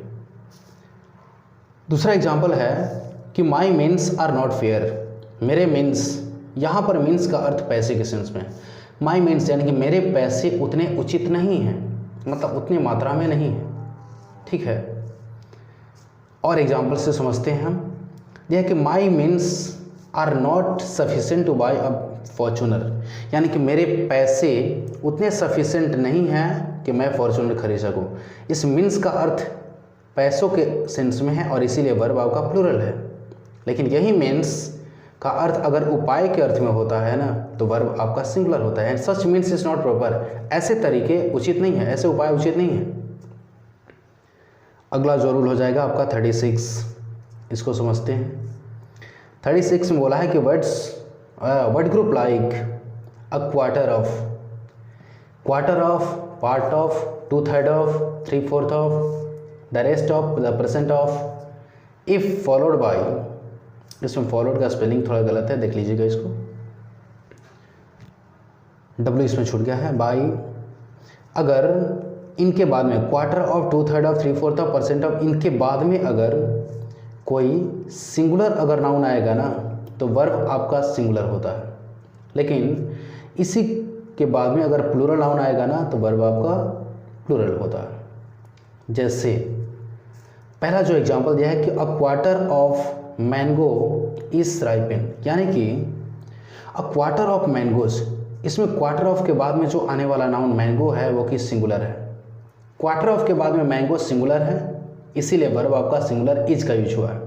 लेकिन यही क्वार्टर ऑफ के बाद में मैंगोज प्लूरल है और इसीलिए आपका वर्ब प्लूरल है। Are rotten. और एग्जाम्पल देखते हैं, देखिए कि 2/3 ऑफ द फील्ड जो कि सिंगुलर है इस ऑक्युपाइड, मतलब कब्जा किया जा चुका है। अगला है 2/3 ऑफ बॉयज़, 2/3 बच्चे आर एब्सेंट, बॉयज़ प्लूरल है इसीलिए प्लूरल ऑफ आर का यूज हुआ है। इसमें एक एक्सप्रेशन बताता है क्या चीज़, कहता है कि द परसेंट ऑफ फेल्योर्स, कभी भी आपके वाक्य में अगर द परसेंट ऑफ आ जाएगा ना, उसके बाद में आने वाला जो नाउन होता है वो प्लूरल होता है, लेकिन वर्ब हमेशा सिंगुलर ही होता है। The percent of failures is too high, माने असफल होने वाले बच्चों की जो परसेंट है बहुत काफ़ी हाई है। 37 नंबर क्या है कि इन एडजेक्टिव क्लॉज, किसी एडजेक्टिव क्लॉज में जो नाउन होता है ना, किसी भी एडजेक्टिव क्लॉज में जो नाउन होता है ना, after who which that decides the verb. कहने का मतलब क्या है, किसी भी वाक्य में अगर विच का यूज हुआ हो, अगर हु का यूज हुआ हो, उस सेंटेंस में आपका वर्ब हु और विच के अकॉर्डिंग नहीं होता है। मतलब गिव मी अ पेन, मुझे कलम दीजिए, विच इज न्यू, जो कि नया है, इसमें इज का यूज हुआ है। क्यों हुआ है? विच के अकॉर्डिंग नहीं, विच के पहले आए हुए नाउन के अकॉर्डिंग, यानी कि विच के पहले एक सिंगुलर नाउन आया है अ पेन, इसीलिए सिंगुलर वर्ब इज का यूज हुआ है। लेकिन इसी सेंटेंस में देखेंगे कि इसमें हु के पहले आपका पर्सन्स प्लूरल नाउन है, इसीलिए प्लूरल वर्ब आर का यूज हुआ है। यानी कि हेल्प द पर्सन्स, उन लोगों की मदद कीजिए हु आर पुअर, जो कि गरीब हैं। ठीक है, अगला जो रूल है उसको देखते हैं। अब देखिए इसको तो पढ़ रहे हैं, लेकिन अगर जहाँ कहीं डाउट होता है उसको मैसेज कीजिए, कमेंट कीजिएगा, उस पर आपको स्पेशल डेडिकेटेड वीडियोज मिलेगा। अगला जो देखते हैं नियम क्या है, 38 बोला है कि if hair is used as plural countable takes plural verb. मतलब वैसे जो हेयर होता है ना, ये हेयर एक अनकाउंटेबल नाउन है। जैसे my hair is black, hair को काउंट नहीं करते हैं, लेकिन जब यही हेयर के पहले कोई संख्या सूचक शब्द आकर इसको प्लूरल काउंटेबल नाउन बना दे तो वर्ब प्लूरल होता है। यानी कि 5 हेयर्स, यानी कि 5 बाल ऑन हर हेड, उसके सर पर आर ग्रे, भूरे हैं। मतलब हेयर अनकाउंटेबल होता है, लेकिन इसके पहले 5 आकर संख्या सूचक शब्द आकर इसको प्लूरल बना दिया, 5 हेयर्स, और उसके सर पे 5 बाल आर ग्रे, ग्रे होते हैं। अगला है कि 10 हेयर्स, 10 बाल on her head are snatched away, 10 बाल उसके उखाड़े जा चुके हैं। मतलब होता है स्नैच अवे का मतलब होता है उखाड़ देना, यानी कि कभी दो लोगों के बीच में झगड़े होते हैं गर्ल्स में, छोटा छोटी। अगला जो नियम है आपका 39, ये क्या बोला कि words like audience, family, public, crowd, committee, team, company, staff, ये अगर वर्क करते हैं, अब इन वर्ड्स के बाद में मतलब ये जो वर्ड हैं ऑडियंस, फैमिली, कमेटी, टीम, अगर इनका प्रयोग अगर कलेक्टिव की तरह यूज हुआ, यानी कि समूह का अगर बोध होता हो ना, तो वर्ब सिंगुलर होता है।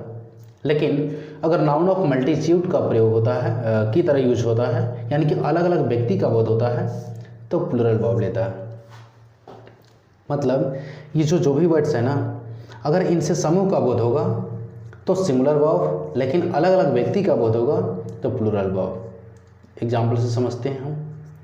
देखिए द क्राउड, इसमें देखिएगा इन दोनों एग्जाम्पल में देखिए द क्राउड का यूज हुआ है। द क्राउड एक वर्ड है। इस क्राउड के बाद में पहले वाले में आपका सिंगुलर वर्ब है, दूसरे वाले में प्लूरल वर्ब। क्यों है? पहले वाले में जो क्राउड है ना, वो किसी समूह का बात कर रहा है, यानी कि crowd has been dispersed, market में किसी भीड़ में बम फूटा और बम फूटने की वजह से पूरा भीड़ ही डिस्पर्स्ड यानी कि छितरा गया।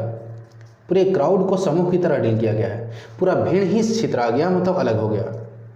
लेकिन दूसरे वाले में the crowd are fighting on themself, यानी कि भीड़ वाले लोग आपस में झगड़ रहे हैं, यानी कि एक एक व्यक्ति यानी कि अलग अलग व्यक्ति का अगर बोध हुआ है, अलग अलग व्यक्ति का बोध हुआ है, इसीलिए आपका वर्ब आपका प्लूरल आर का यूज हुआ है। ठीक है, समूह का बोध होगा तो इस यानी कि सिंगुलर, अलग अलग व्यक्ति का यूज होगा तो प्लूरल। दूसरे में देखते हैं, अगला में दिया है द कमेटी, दो वर्ड है कमेटी।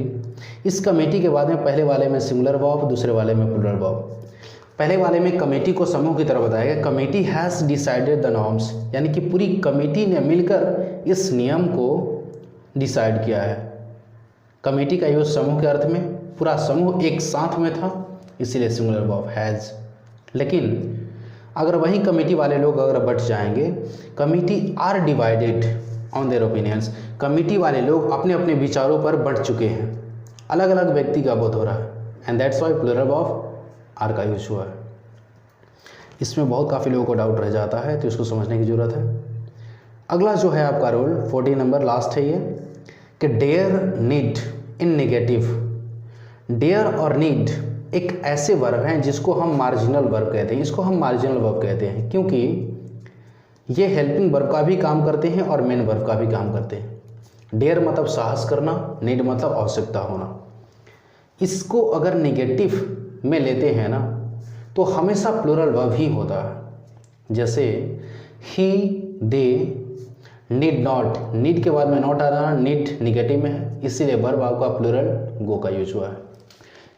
यानी कि ही नीड नॉट, ये भी सही है, मतलब ही नीड नॉट गो, अगर यहाँ पर ही रहेगा फिर भी यहाँ पर गो का यूज रहेगा, दे रहेगा फिर भी आपको गो का यूज रहेगा, यानी कि प्लूरल वर्ब ही होता है।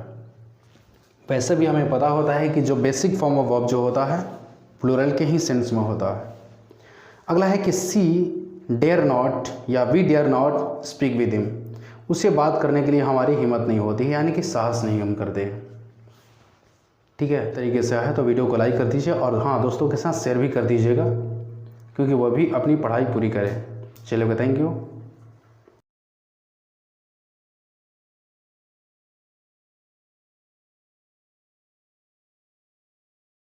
हेलो एवरीवन, आज के इस सेशन में हम देखने वाले हैं सब्जेक्ट वर्ब एग्रीमेंट। ये सब्जेक्ट वर्ब एग्रीमेंट का क्लास नंबर आपका 4th है, जिसमें हम सीखने वाले हैं जो रूल है आपका 41 से लेकर लास्ट, यानी कि ये लास्ट क्लास होता है जिसमें करीब करीब 15 रूल को हम देखने वाले हैं। देखिए, हम स्टार्ट करते हैं। सबसे पहले टॉप में हम ये समझें कि डायरेक्टली इसमें लिखा गया है कि the following nouns always takes singular verb, यानी कि जो आने वाले अभी जो नाउन है ना सीरियली, इसमें सिर्फ सिंगुलर वर्ब का यूज होता है। जिसमें सबसे पहला हम समझते हैं रूल नंबर आपका 41, जिसमें क्या बोला है इसको थोड़ा समझने का हम प्रयास करते हैं। रूल नंबर जो आपका 41 है, 41 के अकॉर्डिंग बोला है कि मटेरियल नाउन्स, ध्यान समझिएगा, मटेरियल नाउन हम उसे कहते हैं जिसको हम या तो हम माप सकते हैं या तो उसे हम तौल सकते हैं, यानी कि जिसका मेजरमेंट होता है या तो किसी का अगर ए वेट होता है। मतलब मटेरियल नाउन हम उसे कहते हैं जिसको या तो मापा जा सकता है या तो तौला जा सकता है। और मटेरियल नाउन कभी भी आपके सेंटेंस में आएगा ना तो हमेशा ही वर्ब वो सिंगुलर लेता है, हमेशा सिंगुलर वर्ब लेगा। जैसे मटेरियल नाउन के कुछ एग्जांपल हैं, जैसे कोई ऑयल होता है, शुगर है, पेट्रोल, राइस, इन चीज़ को या तो मापा जा सकता है या तो तौला जा सकता है। विट है, pulse, T, coffee, gold, silver, milk, ये सारे मटेरियल नाउन के एग्जांपल्स हैं। और मटेरियल नाउन कभी भी आएगा ना तो हमेशा अपने साथ में वर्ब वो सिंगुलर ही लेता है। जैसे एग्जांपल हम समझते हैं, milk is a balanced food, यानी कि दूध एक बैलेंस्ड फूड है, यानी कि दूध एक ऐसा फूड आइटम है जो हमें एक संयम को रखता है, बॉडीली संयम को मेंटेन करता है, बैलेंस को मेंटेन करता है। हम यहाँ पर देख सकते हैं कि जो मिल्क है ना, मिल्क एक्चुअली एक मटेरियल नाउन है। मिल्क यहाँ पर जो दिया गया है ये मटेरियल नाउन है, यानी कि जिसे मापा जा सकता है या तो तौला जा सकता है। अब जब वैसे कोई नाउन आते हैं, वैसे कोई सब्जेक्ट आते हैं, मटेरियल होते हैं, यानी कि जिसे मापा या तौला जा सकता है, यानी कि मटेरियल नाउन होंगे ना तो उनके साथ में जो वर्ब आएगा ना, वर्ब हमेशा ही सिंगुलर होता है। क्लियर है यहाँ तक? अगला एग्जाम्पल है कि वाटर इज़ लाइफ। यहाँ पर वाटर जो देख सकते हैं ये भी आपका मटेरियल है और मटेरियल नाउन के साथ में आपका वर्ब सिंगुलर यानी कि इसका प्रयोग हुआ यहाँ पर। मतलब ओवरऑल हम ये समझते हैं कि 41 नंबर जो रूल है ना, ये कह रहा है कि कभी भी आपके सेंटेंस में अगर मटेरियल नाउन आता है तो मटेरियल नाउन के बाद में जो आने वाला आपका वर्ब होता है वो वर्ब हमेशा ही सिंगुलर होता है। इसको थोड़ा ध्यान रखने की ज़रूरत है। नेक्स्ट हम 42 नंबर रूल को हम समझते हैं। देखिएगा 42 नंबर रूल बोला है कि abstract noun always takes singular verb. दूसरा जो है नियम ये कह रहा है कि जो अब्स्ट्रैक्ट नाउन होते हैं, अब्स्ट्रैक्ट नाउन हम उसे कहते हैं जिसको या तो हम महसूस कर सकते हैं, जिसे टच और देखा नहीं जा सकता, मतलब जिसे हम छू नहीं सकते, जिसे हम देख नहीं सकते हैं, सिर्फ हम महसूस कर सकते हैं, जिससे हमें एहसास होता है सिर्फ, वैसे नाउन आपके अब्स्ट्रैक्ट नाउन कहे जाते हैं। इसमें कुछ एग्जाम्पल है विजडम यानी कि बुद्धि, freedom, childhood, youth, oldhood, goodness, strength, weakness, poverty, length, justice. ये सारे ऐसे एग्जाम्पल हैं जो कि अब्स्ट्रैक्ट क्वालिटी है। इन चीज़ों को देखा और छुआ नहीं जा सकता है, इसे हम सिर्फ महसूस करते हैं। अब इनके साथ में जब भी आपका वर्ब आएगा ना, वो वर्ब हमेशा ही आपका सिंगुलर होता है। इस चीज़ को ध्यान रखने की ज़रूरत है। जैसे एग्जाम्पल हम समझते हैं, यूथ जो कि अब्स्ट्रैक्ट क्वालिटी है, जो जवानी होती है ना, ये देखने वाली चीज़ नहीं होती है, ऑटोमेटिक ये एहसास होता है, महसूस होता है किसी के अंदर। एक इंट्रिंसिक क्वालिटी है यानी कि आंतरिक एक क्वालिटी होता है, इसे हम अब्स्ट्रैक्ट नाउन कहते हैं। और अब्स्ट्रैक्ट नाउन के बाद में आने वाला वर्ब जो हमेशा होता है वो सिंगुलर ही होता है। यानी कि यूथ इज़ नॉट एवरलास्टिंग, यानी कि जो जवानी होती है ना, ये अंततः मतलब अनंत नहीं होती है, इसका अंत होता है। हर एक जवानी का अंत होता है, मतलब ये अंत हो जाने वाले हैं, एवरलास्टिंग नहीं है। दूसरा एग्जाम्पल है कि विजडम। विजडम का मतलब बुद्धि के सेंस में होता है। विजडम एक अब्स्ट्रैक्ट क्वालिटी है, इसके बाद में आने वाला जो वर्ब है आपका सिंगुलर यानी कि इज का यूज हुआ है। तो मतलब ये हम समझें कि जो 42 नंबर जो रूल बोला है कि अब्स्ट्रैक्ट नाउन कभी भी आए ना, उसके बाद में जो वर्ब होता है आपका सिंगुलर ही होता है। अब्स्ट्रैक्ट क्वालिटी वो कहे जाते हैं जिसे हम छू और देख नहीं सकते हैं, सिर्फ हम महसूस कर सकते हैं। आगे देखेंगे हम 43 नंबर रूल नंबर। ये समझिएगा 43 क्या बोला है, देखते हैं कि वर्बल अब्स्ट्रैक्ट यानी कि वर्बल अब्स्ट्रैक्ट होता क्या है। यानी कि कुछ ऐसे वर्ब जिनसे अब्स्ट्रैक्ट नाउन बनता है, कुछ ऐसे वर्ब जिनसे अब्स्ट्रैक्ट नाउन बनता है, उसके बाद में हमेशा ही हम सिंगुलर वर्ब का यूज़ करते हैं। अच्छा, कहने का मतलब क्या है, लाफ्टर यानी कि लाफ्टर मतलब हंसी यानी कि खिलखिलाहट। लाफ एक वर्ब है, लाफ से अब्स्ट्रैक्ट नाउन बना है लाफ्टर। बिलीव विश्वास करना, बिलीव से बना है अब्स्ट्रैक्ट नाउन बिलीफ। चॉइस से बना है चॉइस, हालांकि ये गलत है, मतलब चॉइस का स्पेलिंग थोड़ा सा गलत है। अगला है एक्सीलेंस। पनिशमेंट, पनिश से बना है पनिशमेंट। सक्सीड से बना है सक्सेस। डिस्कवर से बना है डिस्कवरी। इन्वेंट से बना है इन्वेंशन यानी कि आविष्कार। मतलब जब कभी भी आपके सेंटेंस में अगर कोई वर्बल अब्स्ट्रैक्ट होते हैं, अच्छा वर्बल अब्स्ट्रैक्ट होते क्या हैं, फिर से रिपीट कर दें, कुछ ऐसे वर्ब जिनसे अब्स्ट्रैक्ट नाउन बने हैं।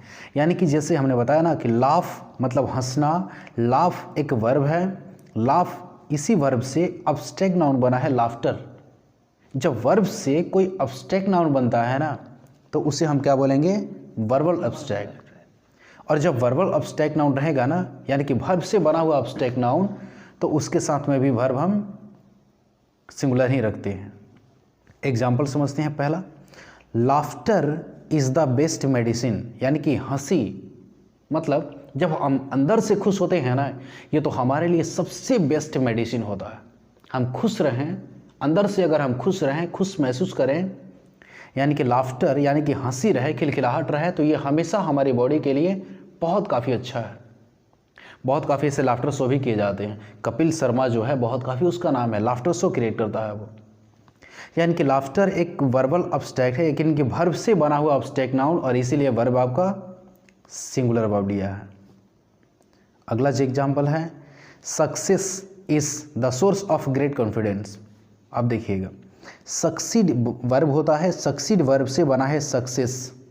जब वर्ब से बना हुआ कोई अब्स्ट्रैक्ट नाउन होता है, उसे हम उसके बाद में आने वाले वर्ब हमेशा ही हम सिंगुलर रखते हैं, जो कि इज का प्रयोग हुआ है।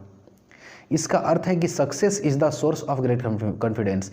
यानी कि देखे होंगे कोई भी इंसान, कोई भी लड़का जो बहुत काफ़ी मायूस, बहुत काफ़ी चुप रहता है, शांत रहता है, डल रहता है, सिर्फ अपने वर्क पर ध्यान देता है, और जब उसे सफलता मिलती है ना, तो उसके पास में इतना बड़ा कॉन्फिडेंस मिलता है कि कहीं भी खड़े होकर किसी स्टेज पे, किसी प्लेटफॉर्म पे कभी भी स्पीच देता है। वह कॉन्फिडेंटली हर किसी को बताने का प्रयास करता है। तो इस रूल में यही है कि जब वर्ब से बना हुआ अब्स्ट्रैक्ट नाउन होता है, तो उसके बाद में वर्ब हमेशा सिंगुलर ही होना चाहिए। नेक्स्ट हम समझते हैं अगला। अब देखिए अगला क्या है, नामन बा। अब यहाँ एडिट करना पड़ेगा, है ना। चलिए आगे हम देखते हैं 44 नंबर, जो कि दिया है कि common noun abstract.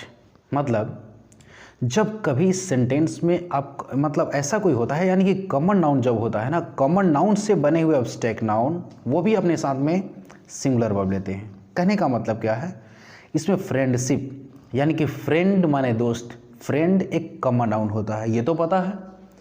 Common noun यानी कि फ्रेंड एक कॉमन नाउन है, और कॉमन नाउन से जब अब्स्ट्रैक्ट नाउन बनाना होता है, इसमें SHIP शिप जोड़ देते हैं, यानी कि फ्रेंडशिप। फ्रेंड कॉमन नाउन है, इससे अब्स्ट्रैक्ट नाउन हमने बना दिया फ्रेंडशिप। किंग कॉमन नाउन है, बना kingship. Garbage, percentage, poetry, scenery, jewellery, मतलब ये सारे कॉमन नाउन से अब्स्ट्रैक्ट नाउन बने हैं। तो इसे हम जब भी कॉमन जो वर्ड होता है उससे अगर हम अब्स्ट्रैक्ट क्वालिटी बनाते हैं ना, तो हमेशा ही आपका वर्ब, आप ध्यान से समझ सकते हैं इसे, कि हमेशा ही आपका जो वर्ब होता है ना सिंगुलर होना चाहिए। जैसे एग्जाम्पल हम समझते हैं, poetry is the collection of thoughts. यानी कि जो पोएट्री होता है ना, ये कलेक्शन ऑफ थॉट्स होता है, यानी कि हमारे विचारों के ही एक कलेक्शन होता है, एक इकट्ठा रूप होता है। फ्रेंडशिप इज़ अनबीटेबल, और जो दोस्ताना होता है, दोस्ती होता है ना, ये अनबीटेबल होता है, इसको कभी पराजित नहीं किया जा सकता है। नेक्स्ट हम देखते हैं रूल नंबर 45। अब 45 क्या बोला है समझते हैं, कि कंपाउंड नाउन्स। अच्छा, कंपाउंड नाउन हम किसे कहते हैं, इसको थोड़ा समझिएगा। कंपाउंड नाउन कहने का मतलब है कि कभी दो यूनिट मिलकर कंपाउंड नाउन बनाते हैं, दो यूनिट मिलकर। जैसे अब कंपाउंड नाउन के बाद में हमेशा वर्ब सिंगुलर ही होता है। पहले समझते हैं कि कंपाउंड नाउन है क्या चीज़। देखिए यहाँ पर हम समझ सकते हैं कि राइटिंग पेपर, लिखने वाले पेपर, एक राइटिंग एक यूनिट है, यानी कि वर्ड है, और पेपर एक वर्ड है। दो वर्ड मिलकर कंपाउंड नाउन बनाया है। यानी कि कंपाउंड हम उसे कहेंगे जब दो यूनिट मिलकर कोई वर्ड बनता है। दो यूनिट से बना हुआ नाउन हम कंपाउंड नाउन कहते हैं।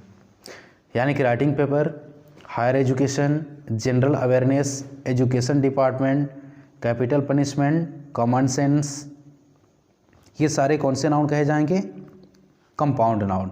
जब कंपाउंड नाउन आते हैं आपके सेंटेंस में ना, तो हमेशा ही आप वर्ब सिंगुलर रखने वाले हैं, इसको ध्यान दीजिएगा। जैसे एग्जाम्पल आपका बोला है कि कैपिटल पनिशमेंट। अच्छा, कैपिटल पनिशमेंट कहने का मतलब होता है मृत्युदंड। मृत्युदंड जिसे हम कहते हैं, यानी कि जो फांसी की सज़ा होती है, काले पानी की सज़ा होती है, ऐसे सज़ा को हम कहते हैं कैपिटल पनिशमेंट। यानी कि capital punishment is rare in India. यानी कि इंडिया में जो कैपिटल पनिशमेंट है ना, बहुत कम कर दिया गया है, नहीं के बराबर है। यानी कि कैपिटल पनिशमेंट जो कंपाउंड नाउन है, इसके बाद में जो आने वाला जो वर्ब है ना, वो वर्ब आपका सिंगुलर इज का प्रयोग हुआ है। एक और एग्जांपल है कि हिज ब्लड प्रेशर। अच्छा, ब्लड प्रेशर कंपाउंड नाउन, इसके बाद में जो आने वाला जो वर्ब है आपका वो सिंगुलर है, इज है। उसका ब्लड प्रेशर बहुत काफ़ी लो है। ठीक है, अगला जो नियम हम देखते हैं 46। अब 46 को थोड़ा सा समझिएगा, ये भी कुछ स्पेशल ही है। देखिए कि नाउन एंडिंग इन एस, मतलब वैसे कोई भी नाउन जिसके अंत में एस लगा हुआ होता है, सीम्स टू बी प्लूरल, वो प्लूरल की तरह दिखते हैं लेकिन प्लूरल होते नहीं हैं, वो होते हैं सिंगुलर ही होते हैं। जैसे एक बार फिर से मैं रिपीट कर दूं कि कुछ ऐसे नाउन हैं जिसके अंत में आपका एस का यूज हुआ रहता है, एस का प्रयोग हुआ रहता है, वो प्लूरल की तरह दिखते हैं लेकिन प्लूरल होते नहीं, वो होते हैं सिंगुलर ही। एंड टेक्स, और वो लेते क्या हैं, सिंगुलर वर्ब ही लेते हैं। ठीक है, जैसे genetics, physics, mathematics, politics, ethics, statistics, phonetics, classics. वैसे भी आप सुने होंगे कुछ सब्जेक्ट का नाम जिसमें एस लगा रहता है फिर भी वो सिंगुलर की तरह यूज होता है, ऐसा सुने होंगे। इसमें यही बोला है कि कोई भी नाउन, सिर्फ सब्जेक्ट ही नहीं, कोई भी नाउन जिसके अंत में एस लगा रहता है वो दिखता है सिंगुलर की तरह, नहीं प्लूरल की तरह, लेकिन होता सिंगुलर है वो, और वर्ब सिंगुलर रहता है। एग्जाम्पल समझिएगा कि phonetics is a science of the articulation of sounds, यानी कि फोनेटिक्स जो है ना, ये एक साइंस होता है, विज्ञान होता है, आर्टिकुलेशन ऑफ साउंड्स, यानी कि साउंड की आर्टिकुलेशन को। मतलब फोनेटिक्स में एस लगा है, प्लूरल की तरह दिख रहा है लेकिन प्लूरल है नहीं, वो सिंगुलर है और इसीलिए सिंगुलर वर्ब इसका प्रयोग हुआ है। अगला जो एग्जांपल है उसको समझिएगा कि physics is my favourite subject, physics मेरा फेवरेट सब्जेक्ट है। फिजिक्स में एस लगा है लेकिन फिर भी सिंगुलर है, वर्ब आपका सिंगुलर इज का प्रयोग हुआ है। नेक्स्ट हम देखते हैं अगला जो नियम होगा। अब देखिए इसी में कुछ एक्सेप्शनल रूल है। क्या बोला है नोट में, क्या बोला है नोट में, ये बोला है कि कभी कभी, इसको थोड़ा समझिएगा, इस नोट में क्या बोला है कि लेकिन मैथमेटिक्स, पॉलिटिक्स, इकोनॉमिक्स, ये जो वर्ड आते हैं ना, यानी कि सब्जेक्ट का नाम जो है ना, इन सब्जेक्ट के नाम में मतलब अगर इसके पहले अगर कभी भी the, my, his, her, your का अगर प्रयोग अगर हुआ हो ना, तो वर्ब हमेशा प्लूरल होगा। फिर से समझते हैं। अब वैसे तो हमने समझा कि सब्जेक्ट का नाम जिसमें एस लगा है वो सिंगुलर की तरह यूज होता है, लेकिन जब मैथमेटिक्स, पॉलिटिक्स और इकोनॉमिक्स का यूज अगर हुआ है और उसके पहले the, my, his, her, your अगर हुआ है ना, तो इसके बाद में वर्ब जो होगा वो क्या होना चाहिए, प्लूरल होना चाहिए। जैसे एग्जांपल समझें, her mathematics are very strong. Mathematics के बाद में एक्चुअली सिंगुलर वर्ब का यूज होता है, लेकिन इस मैथमेटिक्स के पहले जो आने वाला यूनिट है ना, हर, जो कि एक डिटरमाइनर है, और इसीलिए वर्ब आपका यहाँ पर प्लूरल हुआ है आर, माने उसके मैथमेटिक्स बहुत काफ़ी स्ट्रॉन्ग है। योर पॉलिटिक्स आर प्रेजवर्दी, आपकी पॉलिटिक्स जो है ना, राजनीति बहुत काफ़ी तारीफ़ के काबिल है, आप अच्छा पॉलिटिक्स खेलते हैं। नेक्स्ट जो आगे आपका नियम है 47 नंबर, ये क्या बोला है समझें। 47 नंबर बोला है कि a few games, disease, miscellaneous, मतलब कुछ ऐसे गेम्स के नाम हैं, डिजीज़ के नाम हैं, मिसलेनियस कुछ ऐसे वर्ड हैं जो सिंगुलर वर्ब का प्रयोग लेते हैं, मतलब उनके बाद में सिंगुलर वर्ब का यूज होता है। जैसे कुछ गेम्स हैं जैसे बिलियार्ड्स, डार्ट्स, डोमिनोज, बॉल्स। कुछ डिजीज़ रोग हैं, रैबीज़, मिसल्स, डायबिटीज़, मम्स, इसमें एस लगना चाहिए था। मिसलेनियस है जैसे न्यूज़, समन्स। अब जो ये है ना, कुछ गेम्स हैं या डिजीज़ हैं या मिसलेनियस कुछ वर्ड हैं, इसके बाद में हमेशा आपका सिंगुलर वर्ब का यूज होना चाहिए। जैसे बिलियार्ड्स, अब समझते हैं एग्जाम्पल को थोड़ा सा देख लेते हैं हम अच्छे से। एग्जाम्पल को थोड़ा सा अगर हम समझें तो यह है कि billiards is played by women as well as man, यानी कि बिलियार्ड्स कोई गेम है जो कि फॉरेन कंट्री में खेला जाता है, वो खेला जाता है। बिलियार्ड्स एस लगा है, ये गेम का मतलब कोई गेम है, एस लगा है, फिर भी इसके साथ में वर्ब हम हमेशा सिंगुलर ही रखते हैं, यानी कि इसका प्रयोग अगर हुआ, इसमें देख सकते हैं। अगला है कि डायबिटीज़, जो कि रोग का नाम है, सिंगुलर वर्ब दिया है, प्रिवेंट्स शुगर। डायबिटीज़ जिसको होता है शुगर से हमें परहेज करना होता है। Rabies is a dangerous disease, rabies एक बहुत काफ़ी खतरनाक रोग है, summons has been sent to him through the court, यानी कि समन भेजा गया उसको कोर्ट के द्वारा। समन हम उसी कहते हैं जब कोर्ट के द्वारा किसी को अगर बुलावा भेजा जाता है तो वह, यानी कि उसको अगर अपने आप को अगर सरेंडर करने के लिए कुछ कहा जाता है, अगर कुछ रिपोर्ट भेजा जाता है, उसी को हम कहते हैं क्या चीज़, समन्स। नेक्स्ट हम देखते हैं, अब आगे थोड़ा समझिएगा ये क्या है। नेक्स्ट में देखते हैं कि द फॉलोइंग नाउन्स, देखिए दिया है यहाँ पर कि the following nouns are plural in form and use so takes plural verb, यानी कि कुछ ऐसे रूल मिलेंगे जो प्लूरल दोनों तरीके से होते हैं, प्लूरल वर्ब लेते हैं। जैसे देख सकते हैं यहाँ पर 48 नंबर रूल है कि क्लॉथ्स क्लैड्स, यानी कि कुछ पोशाक हैं, यानी कि कुछ वस्त्र ऐसे हैं, हैविंग टू पार्ट्स, जिसके दो भाग होते हैं, ऑलवेज टेक्स प्लूरल वर्ब। शायद इस रूल को पहले भी हम पढ़ चुके हैं, लेकिन फिर से इसको रिपीट कर दे रहे हैं।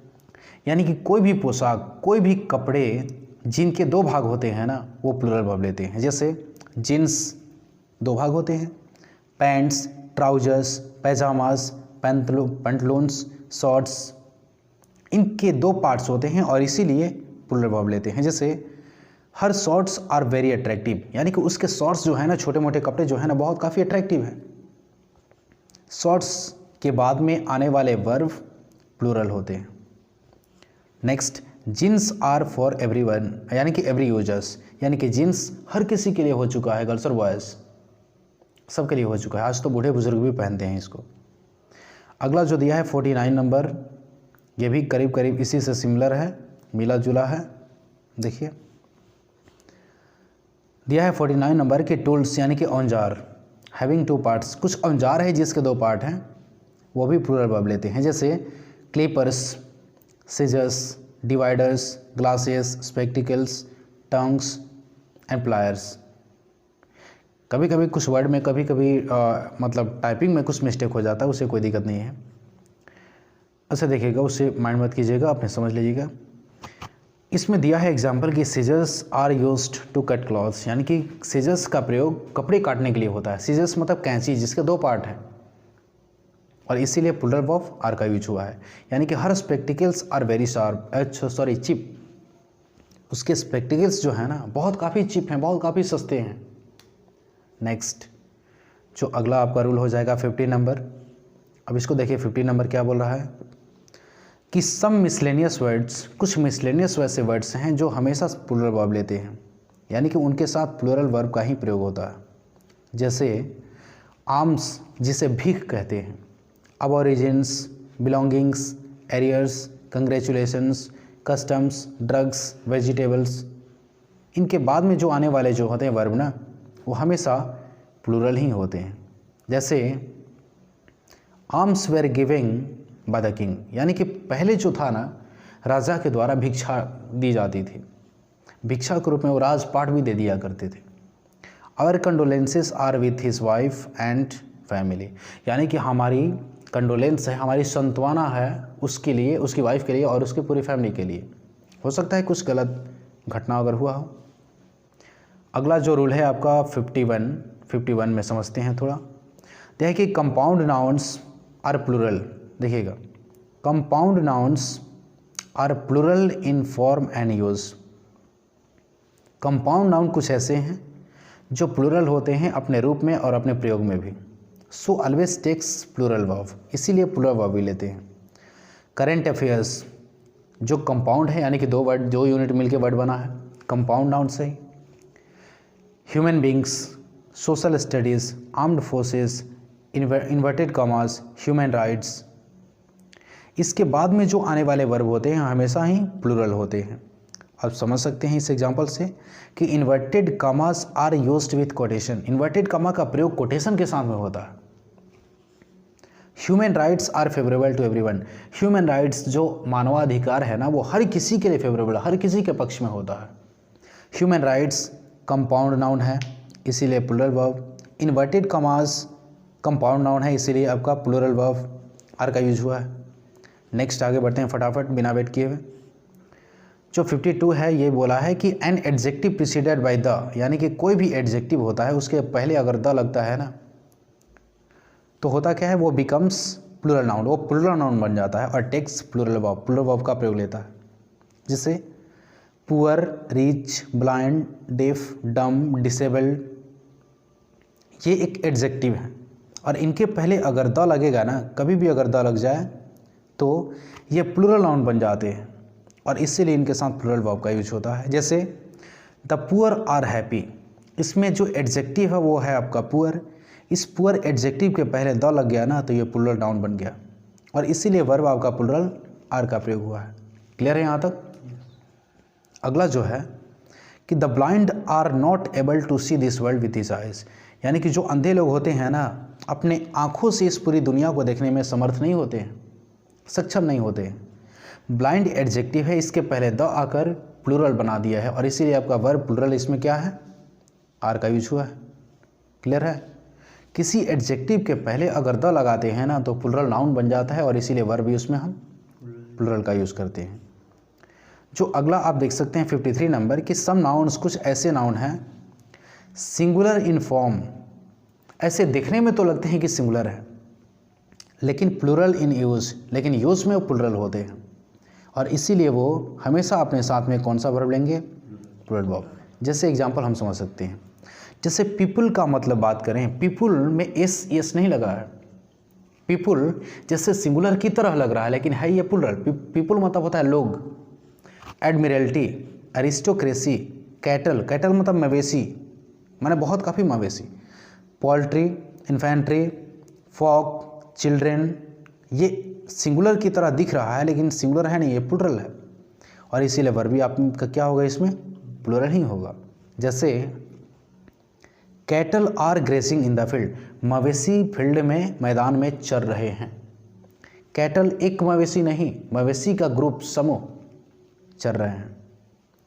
दूसरा एग्जांपल आपका है कि people in India are conscious about their fundamental rights, Bharat में लोग जो है ना जागरूक हैं अपने अधिकार को लेकर, उन्हें पता है कि फंडामेंटल राइट हमारा क्या, मौलिक अधिकार क्या है। इसमें पीपुल जो कि दिख रहा है सिंगुलर की तरह लेकिन है ये प्लूरल और इसीलिए वर्ब इसमें आपका प्लूरल क्या है, यहाँ पर आर का यूज हुआ है। नेक्स्ट जो रूल है 54, इसको थोड़ा समझने का प्रयास हम करेंगे। यह है कि नाउन्स, कुछ नाउन्स हैं used in both singular and plural form. कुछ नाउन्स ऐसे हैं ना सिंगुलर की तरह और प्लूरल की तरह दोनों फॉर्म में एक ही होते हैं और हमेशा ये वर्ब जो लेंगे ना सिंगुलर और प्लूरल अपने रिक्वायरमेंट के अनुसार ले सकते हैं। जैसे देखिएगा ऐसे में कुछ, देखिए ए नंबर दिया है कि कुछ एनिमल्स एंड किड्स के नाम हैं। कुछ एनिमल्स, कुछ जानवर हैं जिनका सिंगुलर भी सेम होता है, प्लूरल भी सेम होता है। डियर, हिरन, डियर सिंगुलर में भी डियर ही लिखेंगे और प्लूरल में भी हम डियर ही लिखेंगे। Reindeer, ships, Salomon, starfish, carp, जिसे देखते हैं, समझते हैं, इसमें एग्जाम्पल के द्वारा समझते हैं। देखिए ये कुछ ऐसे नाउन है ना सिंगुलर और प्लूरल में एक ही फॉर्म में होता है। देखिए यहाँ पर देखिए डियर है, deer is a wild beast, जो डियर होता है ना ये एक जंगली जानवर होता है। अब समझ सकते हैं यहाँ पर जो डियर दिया है ना, डियर लिखा हुआ है यहाँ पर जो ऐसे है यानी कि विदाउट एस, यानी कि डियर का यूज सिंगुलर की तरह किया गया है इसलिए सिंगुलर वर्ब यहाँ पर है। ठीक है, लेकिन वहीं अगर हम देखें 5 deer were killed by hunter, यहाँ पर वेयर का यूज हुआ है यानी कि प्लूरल वर्ब का यूज हुआ है। पहले वाले में डियर के बाद सिंगुलर वर्ब था तो वर्ब सिंगुलर है, यहाँ पर वर्ब प्लूरल है, लेकिन दोनों कंडीशन में जो डियर का यूज है ना सेम है, डियर ही लिखा गया है, 5 डियर्स नहीं लिखा गया है।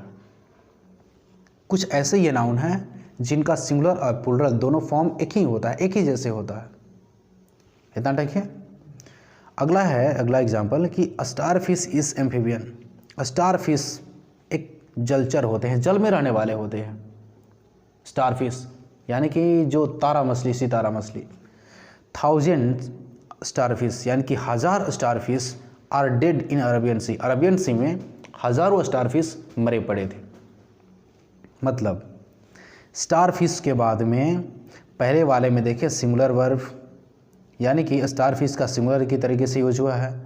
दूसरे वाले में देखिए आर है यानी कि प्लूरल की तरह यूज हुआ है। लेकिन एक चीज़ देख सकते हैं, स्टार फिश सिंगुलर की तरह यूज हुआ है और प्लूरल की तरह यूज हुआ है, लेकिन दोनों कंडीशन में स्टार फिश एक ही सेम तरीके से है, इसमें एस और एस नहीं लगता है, यानी कि सिंगुलर और प्लूरल दोनों फॉर्म इनका बराबर होता है, सेम होता है। अब कुछ और हैं देखिएगा, इसी में कुछ इन्वेंशन, कुछ आविष्कार हैं जो दोनों तरीके से, एयरक्राफ्ट, कैनन, जो तोप होता है ना, तोप, काउंसिल, क्राफ्ट, ग्रॉस, पब्लिक। अच्छा देखिए, पब्लिक बहुत काफ़ी लोग कंफ्यूज होते हैं इसमें, पब्लिक वर्ड में पीपल और पब्लिक को एक तरह से डील नहीं किया जा सकता। पब्लिक एक ऐसा वर्ड है ना, सिंगुलर के भी सेंस में पब्लिक रहेगा, प्लूरल के भी सेंस में आपका पब्लिक ही रहेगा। जैसे देखिए, समझिए इसको, तो द पब्लिक से सो, पहले सेंटेंस में से आया है, यानी कि पहले वाक्य में पब्लिक का यूज सिंगुलर की तरह यूज हुआ है कि प्लूरल की तरह? प्लूरल की तरह। पब्लिक ही है, एस नहीं लगा है। दूसरे वाक्य में पब्लिक से जिसो, लोग ऐसा कहते हैं या पब्लिक ऐसा कहती है। दूसरे वाले में सिंगुलर की तरह यूज हुआ है, और ये बात कौन बता रहा है? वर्ब आपका बता रहा है। लेकिन पब्लिक में कोई बदलाव नहीं हुआ है। ये ऐसे वर्ड हैं, पब्लिक कभी भी जिक्र कीजिएगा ना, पब्लिक और पीपल में बहुत काफ़ी बड़ा अंतर है। मतलब पीपल में, पीपल का यूज किसी लार्ज कम्युनिटी के सेंस में बताता है, पब्लिक एक सेपरेटली बताता है। क्योंकि वर्ड के डिफ्रेंशिएशन में जब चलते हैं ना, नाउन के डिफ्रेंशिएशन में, उस समय आपको सीखने के लिए मिलता है कि इस दोनों में अंतर क्या होता है। बहुत काफ़ी है, इसको हम समझेंगे बाद में। चलो, थैंक यू, दैट्स ऑल। और उम्मीद है कि समझ में अच्छे से आया है, तो वीडियो को लाइक कीजिए और दोस्तों के साथ शेयर भी कर दीजिएगा। चलो, थैंक यू, दैट्स ऑल।